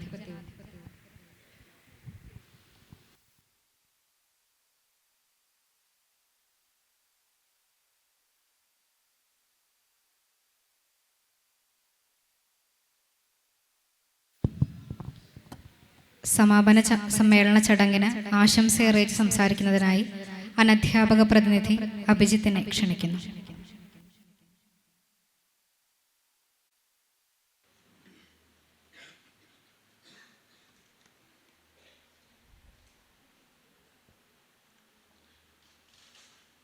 അന്തർ സർവകലാശാല സാഹിത്യോത്സവം സാഹിതി 2026 സമാപന സമ്മേളനത്തിൻ്റെ അധ്യക്ഷൻ, നമ്മുടെ സമാപന സമ്മേളനം ഉദ്ഘാടനം ചെയ്ത് നമുക്കെല്ലാം പ്രിയപ്പെട്ട NS മാധവൻ സാർ, വേദിയിലും സദസ്സിലിരിക്കുന്ന ബഹുമാന്യരെ, കഴിഞ്ഞ 2 ദിവസമായി സാഹിതി 2026 നമ്മളിവിടെ ആഘോഷിക്കുകയാണ്. മനുഷ്യാന്തര ഏകാന്തത എന്ന വിഷയം ആണ് ഈ സാഹിതിയുടെ പൊതുപ്രമേയമായി നമ്മൾ എടുത്തിരിക്കുന്നത്. കൂടുതൽ ഞാൻ പറയേണ്ടതില്ല. എനിക്ക് മുന്നേ സംസാരിച്ചവർ എന്താണ് നമ്മൾ ഈ സാഹിതി 2026 കുറിച്ച് ഉദ്ദേശിക്കുന്നതെന്ന് വ്യക്തമായി ഇവിടെ പറഞ്ഞു കഴിഞ്ഞു. എന്നിരുന്നാലും നമ്മൾ ഈ 2026 എഴുതുന്ന പേനയ്ക്കും അല്ലെങ്കിൽ നമ്മുടെ കലയ്ക്കും മനസ്സിലുള്ള കലയ്ക്കും ഒരു കൂച്ചുവിലങ്ങിടുന്ന കാലത്തൂടെയാണ് കടന്നു പോകുന്നത് എന്നുള്ളൊരു ചിന്ത നമ്മുടെ ഈ സീറ്റുകളിലൊക്കെ ഇരിക്കുമ്പോൾ വേണം. ഒരു സിനിമ ഷൂട്ട് ചെയ്ത് പ്രദർശനത്തിനെത്തുമ്പോൾ അതിലെന്തെല്ലാം ഉള്ളടക്കങ്ങളുണ്ട് എന്ന് മറ്റുള്ളവരെ ബോധ്യപ്പെടുത്തിയിട്ട് വേണം ആ കലാകാരൻ്റെ ആ കല മറ്റ് സമൂഹത്തിലേക്ക് ഇറക്കാൻ വേണ്ടിയിട്ട്. ഒരു പുസ്തകത്തിൽ ഒരു പേനയെടുത്ത് എഴുതി അത് നാട്ടിൽ എങ്ങനെ എഫക്റ്റ് ചെയ്യുമെന്നറിഞ്ഞിട്ടാണ് ആ കല അല്ലെങ്കിൽ ആ പുസ്തകം അല്ലെങ്കിൽ ആ പ്രബന്ധം അല്ലെങ്കിൽ അവൻ്റെ സാഹിത്യവാസന പുറത്തിറക്കാൻ സാധിക്കുന്നത്. ഇതും കൂടി നമ്മൾ ചേർത്ത് വായിക്കേണ്ടതുണ്ട്. അപ്പോൾ ഇങ്ങനെയുള്ളൊരു കാലഘട്ടത്തിൽ സാഹിതി 2026 അതിൻ്റെ പ്രസക്തി വളരെയേറെയാണ്. ഈ മലയാള സർവകലാശാലയിൽ വന്നിട്ട് ഞാൻ ഇതിനെക്കുറിച്ച് കൂടുതൽ പറയേണ്ട ആവശ്യമില്ല, എന്നിരുന്നാലും ഞാൻ ബോധിപ്പിച്ചു എന്നുള്ളൂ. ഒരൊറ്റ കാര്യം ഞാൻ ഒരു 2 മിനിറ്റ് എടുത്തിട്ട് ഞാൻ ചെയ്യാണ്. നിങ്ങൾ ബുദ്ധിമുട്ടില്ലെങ്കിൽ എല്ലാവരും ഒന്ന് എണീച്ചിക്കുക. ഒരു കാര്യം, എല്ലാവരും ഒന്ന് എണീച്ചിക്കുക. ഇല്ല, ബുദ്ധിമുട്ടില്ലെങ്കിൽ ഒരു കാര്യം, എല്ലാവരും അവനവൻ്റെ മുൻവശത്തേക്ക് ഒന്ന് കൈ ചൂണ്ടുക. മുൻവശത്തേക്ക് കൈ ചൂണ്ടുക. കൈ പൊക്കിയിട്ട് മുൻവശത്തേക്ക് ചൂണ്ടുക. പിൻവശത്തേക്ക് ചൂണ്ടുക. ഇതാ പിൻവശത്തേക്ക്, അവനവൻ്റെ പിൻവശം. യെസ്. ഇനി കണ്ണുകൾ അടയ്ക്കുക. ഇനി എല്ലാവരും കണ്ണുകൾ അടയ്ക്കുക. കിഴക്ക് ഭാഗത്തേക്ക് ഒന്ന് ചൂണ്ടുക. കണ്ണുകൾ അടച്ച് കിഴക്ക് ഭാഗത്തേക്ക് ഒന്ന് ചൂണ്ട്. യെസ്. പടിഞ്ഞാറ് ഭാഗത്തേക്ക് ചൂണ്ടുക. തെക്ക് ഭാഗത്തേക്ക് ചൂണ്ടുക. നിങ്ങൾ അപ്പുറം ഇപ്പുറം നോക്കുക. ഇനി കണ്ണുകൾ തുറക്കുക. ആ ഉള്ള പൊസിഷനിൽ ഉള്ള എല്ലാവരും ഒന്നായിരിക്കണമെന്നില്ല, വ്യത്യസ്തമായിരിക്കും. അപ്പം നമ്മളെന്താണ്, അതാണ് ഇരിക്കുക. അതേ ഞാൻ ഉദ്ദേശിച്ചിട്ടുള്ളൂ. നമ്മുടെ ശരികളായിരിക്കില്ല നമ്മുടെ ചുറ്റുപാടുമുള്ള ശരികൾ. ആ ശരി എന്താണ് എന്ന് മനസ്സിലാക്കാനുള്ള ഒരു സാഹചര്യമാണ് ഈ സാഹിതിയിൽ നമ്മൾ ഉദ്ദേശിക്കുന്നത്, അല്ലെങ്കിൽ ഇത്തരം പരിപാടികൾ നമ്മൾ ഉദ്ദേശിക്കുന്നത്. ഈ പരിപാടിക്ക് എല്ലാവിധ ആശംസകളും ഞാൻ നേരുന്ന അനധ്യാപക വിഭാഗം ജീവനക്കാരുടെ ഞാൻ കണ്ടതാണ്. നമ്മുടെ അശോക് സാറും ബാബുരാജൻ മാഷൊക്കെ രാവും പകലും ഇല്ലാതെ ഇതിനു വേണ്ടി ഓടി നടന്നത്. അത്രയൊന്നും നമ്മൾക്കൊന്നും ചെയ്യാൻ കഴിഞ്ഞിട്ടില്ല. അടുത്ത സാഹിതിയിൽ ഞങ്ങളൊക്കെ ഇവിടെ ഉണ്ടായിരിക്കുകയാണെങ്കിൽ എല്ലാം നിങ്ങളെ ഇത്രയും സഹായങ്ങൾ ഞങ്ങളും ചെയ്യുമെന്നുള്ള ഒരു കാര്യം കൂടി പറഞ്ഞു വെച്ച് എല്ലാവിധ ആശംസകളും നേരാണ്. അടുത്തതായി അവലോകനം നടത്തുന്നതിന് വേണ്ടി ഡോക്ടർ സി ഗണേഷ് സാറിനെ ക്ഷണിക്കുന്നു.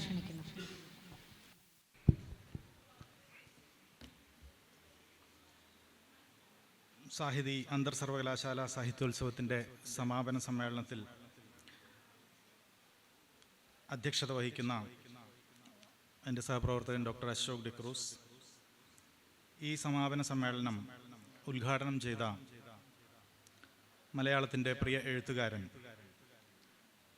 ശ്രീ NS മാധവൻ, വേദിയിൽ സന്നിഹിതരായിരിക്കുന്ന മറ്റ് പ്രിയപ്പെട്ടവരെ, സാഹിതി പുരസ്കാരം 2026 നേടിയ ഷഹന, രജിത രവി, സുബിൻ A, ഇവിടെ കൂടിയിരിക്കുന്ന പ്രിയമുള്ള വിദ്യാർത്ഥി സുഹൃത്തുക്കളെ, അധ്യാപകരെ, അനധ്യാപകരെ, മാധ്യമപ്രവർത്തകരെ,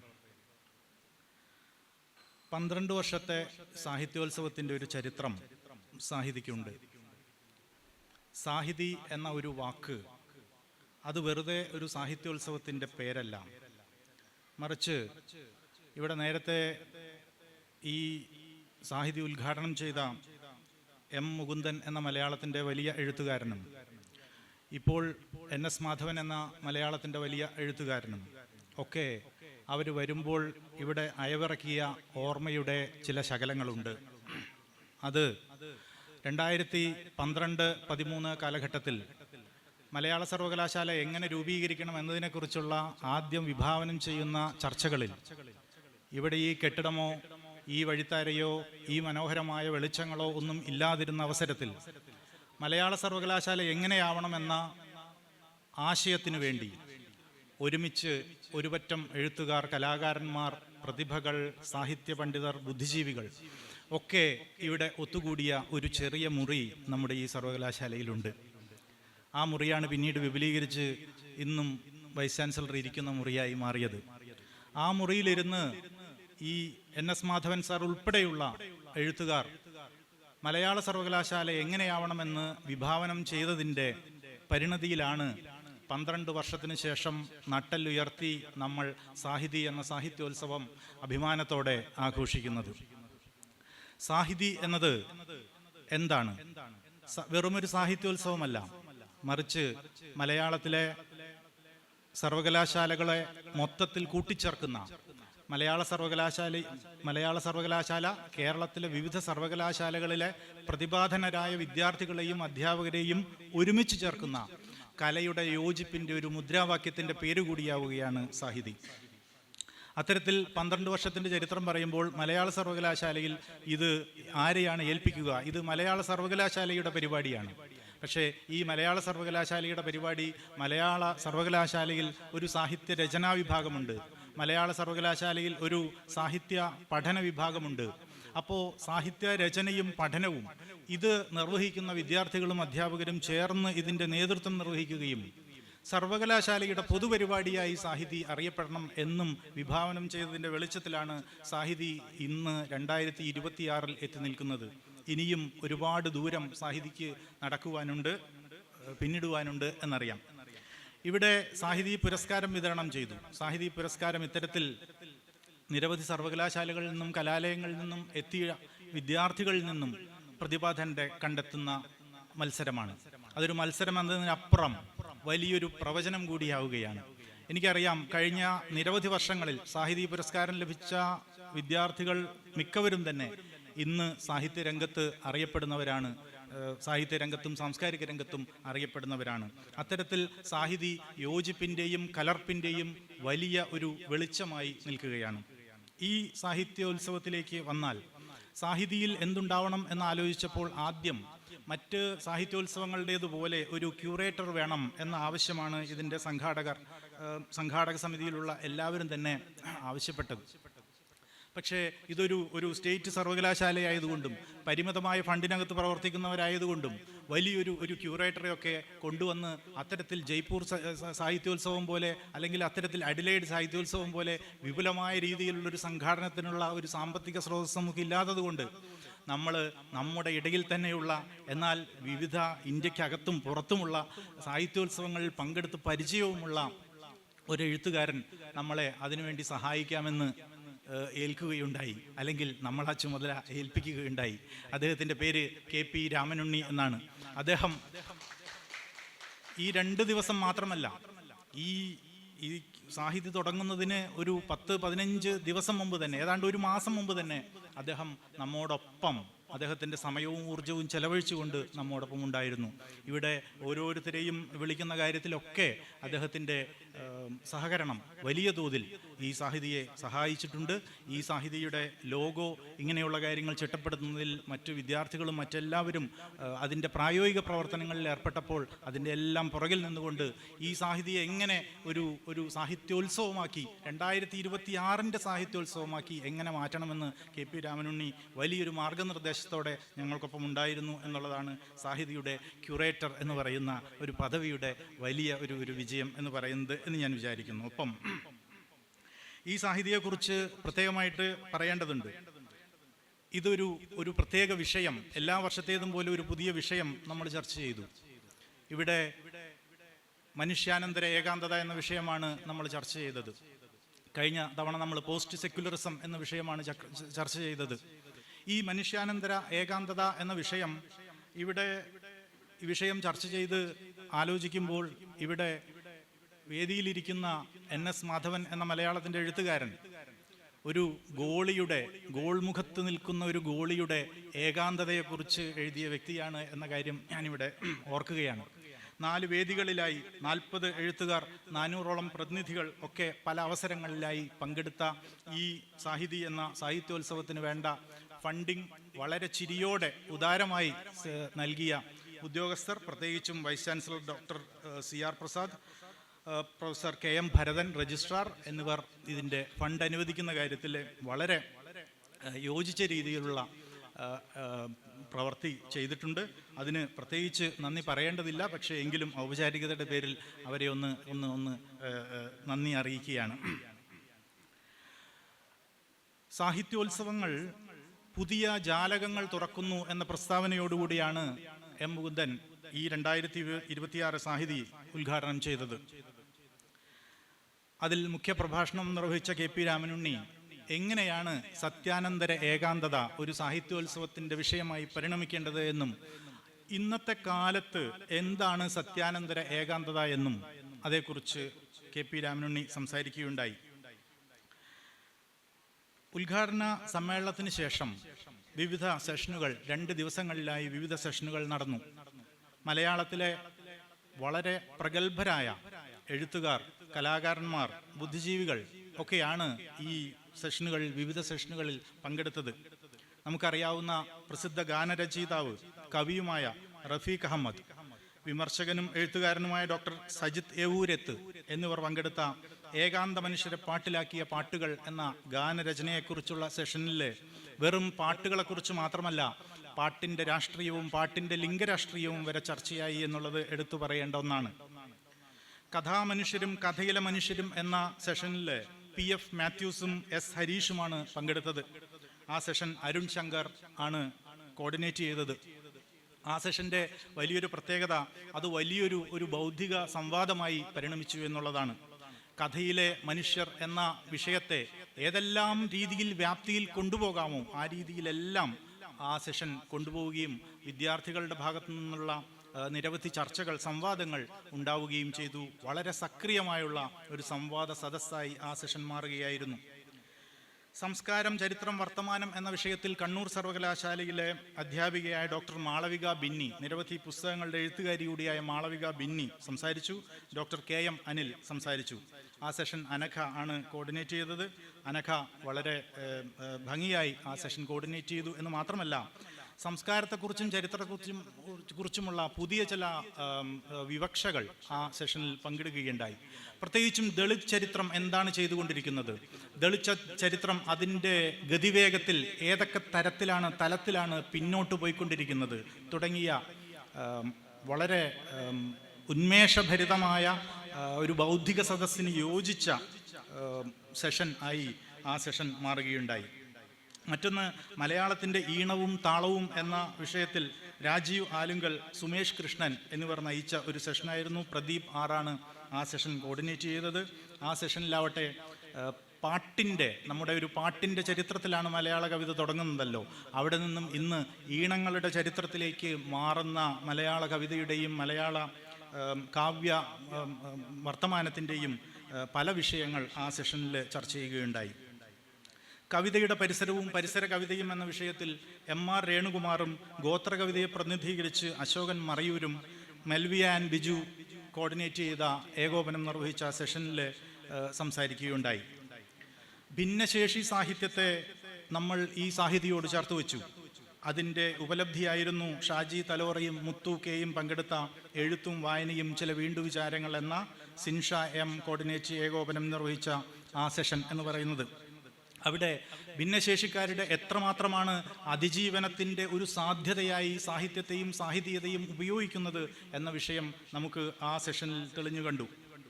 മറ്റൊന്ന്, ഒരു നോവലിൻ്റെ മനുഷ്യപക്ഷം എന്ന സെഷനായിരുന്നു. ആ സെഷൻ നിർവഹിച്ചത് അംബേദ്കറെക്കുറിച്ച് പുസ്തകം എഴുതിയ വിഷ്ണു KP ആയിരുന്നു. നമ്മുടെ ഗവേഷകനായ വിഷ്ണു KP ആയിരുന്നു.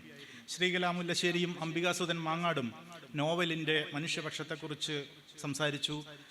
അംബികാസുധൻ മാങ്ങാട് അദ്ദേഹത്തിൻ്റെ അല്ലോഹൽ എന്ന നോവലിൻ്റെ രചനയെക്കുറിച്ചും തെയ്യം എന്ന് പറയുന്ന ഒരു പ്രമേയം അദ്ദേഹത്തിൻ്റെ കൃതികളിൽ ആവർത്തിക്കുന്നതിനെക്കുറിച്ചും ചില തെയ്യങ്ങൾ അദ്ദേഹം തന്നെ ഭാവനയിൽ നിർമ്മിച്ചതിനെക്കുറിച്ചും ഒക്കെ പറഞ്ഞത് വലിയ കൗതുകം ഉളവാക്കുന്ന ഒന്നായിരുന്നു. PN ഗോപികൃഷ്ണനും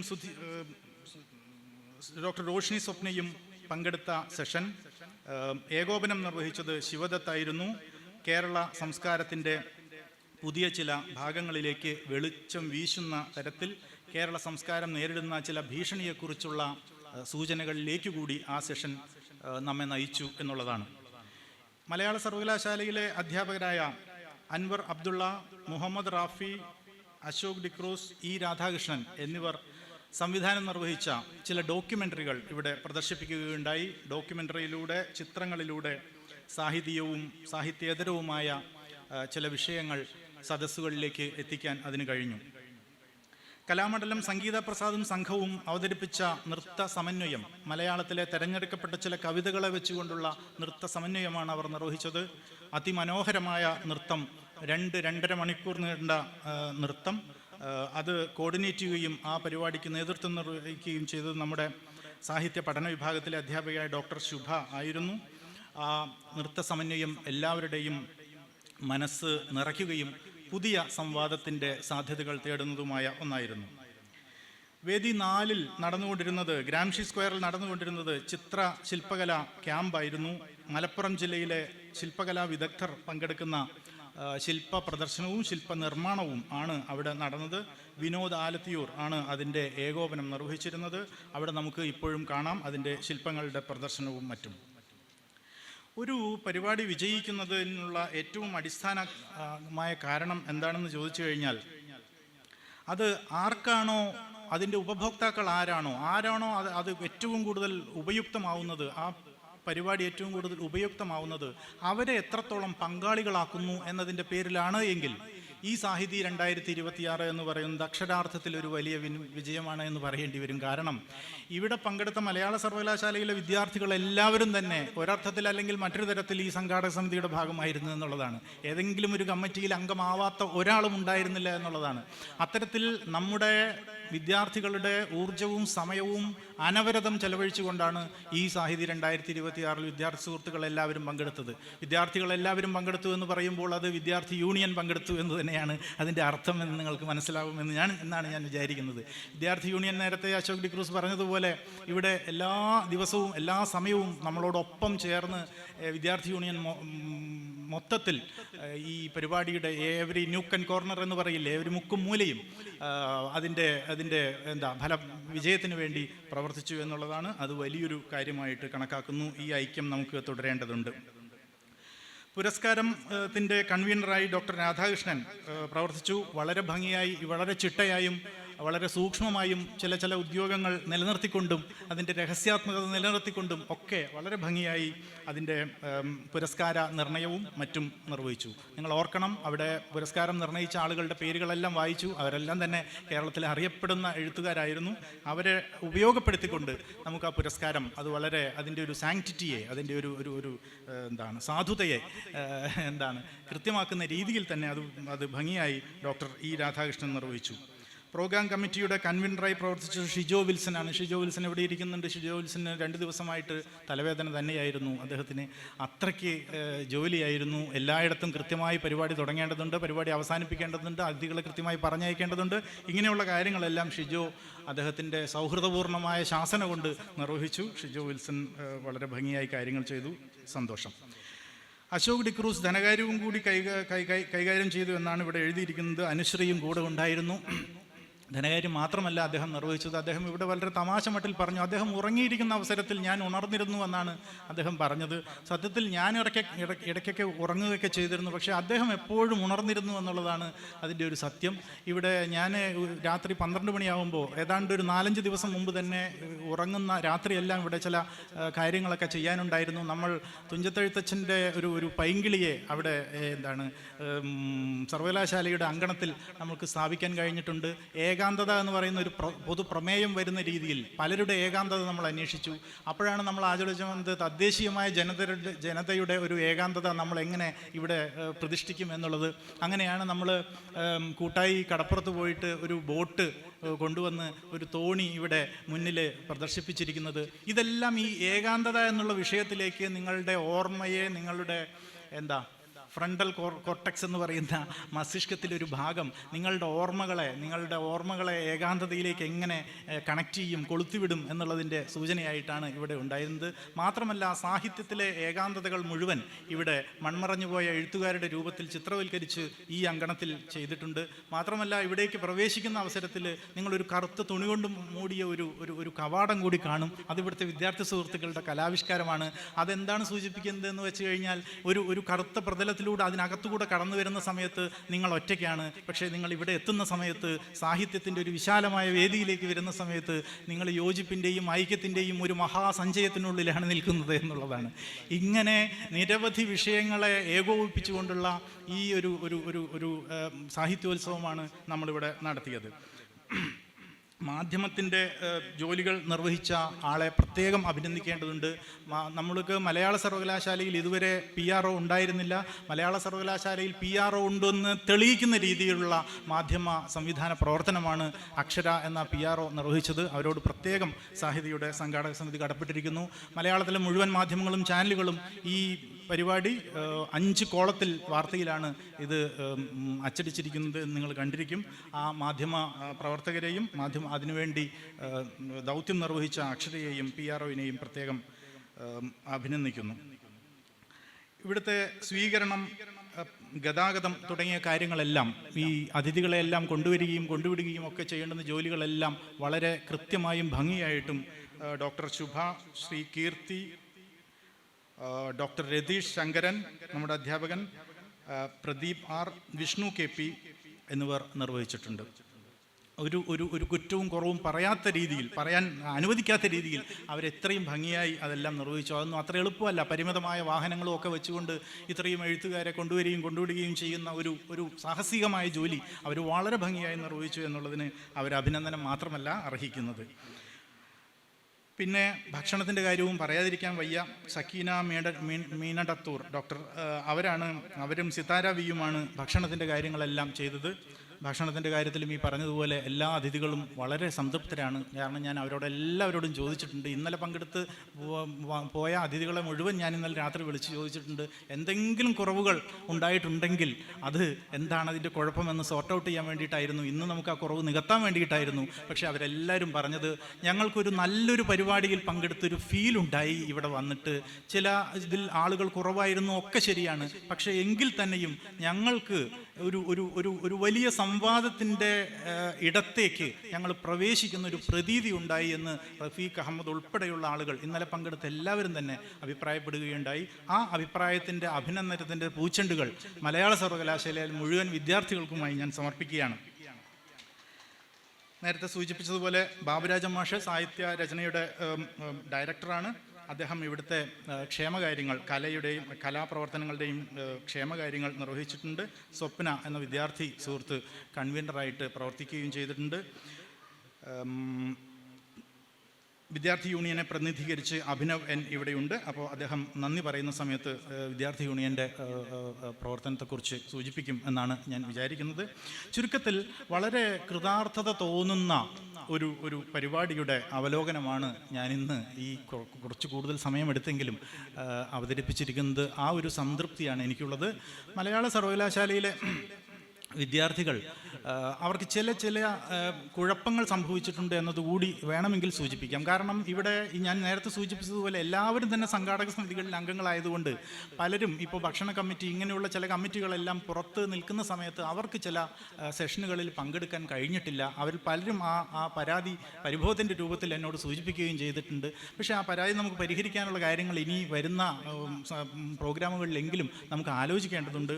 എന്തായാലും മനുഷ്യാനന്തര ഏകാന്തത എന്നത് ഇന്ന് NS മാധവൻ സാർ ഇവിടെ സൂചിപ്പിച്ചതുപോലെ ഇത് ഒരു എല്ലാവരും ദീർഘദൂര ഓട്ടത്തിലായിരിക്കുമ്പോൾ നമ്മൾ ദീർഘമായുള്ളൊരു കാലത്തേക്ക് അയക്കുന്ന ഒരു നോട്ടമായിട്ട് മലയാളികൾ ഈ സാഹിത്യോത്സവത്തെ സ്വീകരിക്കും എന്നാണ് ഞാൻ വിചാരിക്കുന്നത്. കാരണം യന്ത്രങ്ങളുടെ ഇന്ന് ഏതെങ്കിലും ഒരു യന്ത്രം മനുഷ്യൻ്റെ ഭാഗമാവാത്ത ആരുമില്ല എന്നുള്ളതാണ്. അത്തരത്തിൽ യന്ത്ര സരസ്വതി എന്നുള്ളത് മലയാളത്തിലെ പ്രസിദ്ധനായ വിമർശകൻ KP അപ്പൻ എഴുതിയ ഒരു ലേഖനത്തിൻ്റെ പേരാണെന്ന് നമുക്കറിയാം. ഇത്തരത്തിൽ യന്ത്രങ്ങളാൽ നിർമ്മിതമാവുന്ന യന്ത്രിമ എന്നുള്ളത് മനുഷ്യത്വത്തിൻ്റെ അംശമായി മാറുന്ന ഒരു കാലഘട്ടത്തെ അഭിസംബോധന ചെയ്യാൻ മലയാള സർവകലാശാല തയ്യാറാവുന്നു എന്നുള്ളതാണ്. അതിന് തയ്യാറെടുക്കാൻ വേണ്ടി ഇവിടുത്തെ അധ്യാപകരും വിദ്യാർത്ഥികളും അനധ്യാപകരും എല്ലാവരും ഒരുമിച്ച് നിന്ന് ഇത്തരത്തിലൊരു സാഹിത്യോത്സവത്തെ സമ്പന്നമാക്കാൻ വേണ്ടി കൂടെ നിന്നു എന്നുള്ളതും എടുത്തു പറയേണ്ടുന്ന കാര്യമാണ്. തീർച്ചയായും ഈ സമാപന സമ്മേളനം ഉദ്ഘാടനം ചെയ്ത NS മാധവൻ എന്ന മലയാളത്തിൻ്റെ വലിയ എഴുത്തുകാരനെ ഇവിടെ ഇരുത്തിക്കൊണ്ട് ഞാൻ ഇത്രയും നേരം നമ്മുടെ ഈ അവലോകനത്തിൻ്റെ ഒരു ബോറടിപ്പിച്ചതിൽ അദ്ദേഹം എന്നോട് ക്ഷമിക്കും എന്നാണ് വിചാരിക്കുന്നത്. പക്ഷേ എനിക്ക് ഉറപ്പുണ്ട് അദ്ദേഹം ഈ മനുഷ്യാനന്തര ഏകാന്തത എന്ന വിഷയത്തെ അതീവ കൗതുകത്തോടെ ഇവിടെ പ്രസംഗത്തിൽ സൂചിപ്പിക്കുകയും എന്നോട് വരുമ്പോഴും സംസാരിക്കുകയും ഒക്കെ ചെയ്തത്. അദ്ദേഹം മാത്രമല്ല, മലയാളത്തിലെ എല്ലാ എഴുത്തുകാരും കലാകാരന്മാരും ഒക്കെ ഈ വിഷയത്തിൽ കൂടുതൽ ചർച്ചകളിലേക്കും സംവാദങ്ങളിലേക്കുമുള്ള ഒരു പ്രവേശകം കൂടിയായി ഈ സാഹിത്യോത്സവം മാറും എന്ന് പ്രതീക്ഷിച്ചുകൊണ്ട് ഇതിൽ പങ്കെടുത്ത ആരുടെയെങ്കിലും പേര് വിട്ടുപോയിട്ടുണ്ടോ എന്ന് എനിക്കറിയില്ല. എന്നിട്ട് തന്നെ ഈ അവലോകനം വളരെ കൂടിപ്പോയി. ഇതിൽ പങ്കെടുത്ത മുഴുവൻ പേർക്കും അഭിനന്ദനങ്ങൾ, അഭിവാദ്യങ്ങൾ അർപ്പിച്ചുകൊണ്ട് നിർത്തുന്നു. നന്ദി, നമസ്കാരം.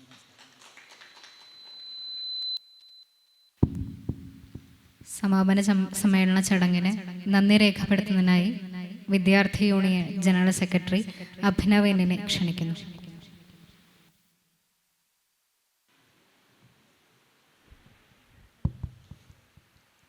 ആദ്യം തന്നെ സാഹിതി പുരസ്കാര വിജയികൾക്കുള്ള എല്ലാവിധ ആശംസകളും നേരുന്നു.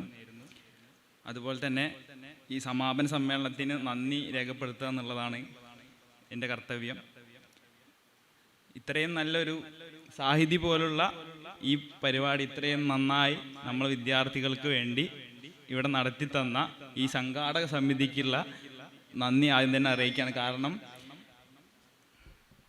കഴിഞ്ഞ ആഴ്ച മുതൽ ഇതിന് വേണ്ടിയിട്ട് ഇവർ കിടന്ന് നെട്ടോട്ടോടുന്നത് ഞാൻ കാണുന്നതാണ്. അതിൽ ചെറിയ രീതിയിലൊക്കെ സഹായിക്കാൻ എനിക്ക് പറ്റിയിട്ടുള്ളൂ. കുറേ വിദ്യാർത്ഥികൾ ഓരോന്നും ഇവിടെ കാണാനില്ല, ഓരോ ഇപ്പോഴും അതിൻ്റെ ഓട്ടത്തിലാണെന്നാണ് എൻ്റെ വിശ്വാസം. അപ്പോൾ ഈ സമാപന സമ്മേളനത്തിന് സ്വാഗതം അറിയിച്ച ഷിജോ വിൽസൺ, അധ്യക്ഷൻ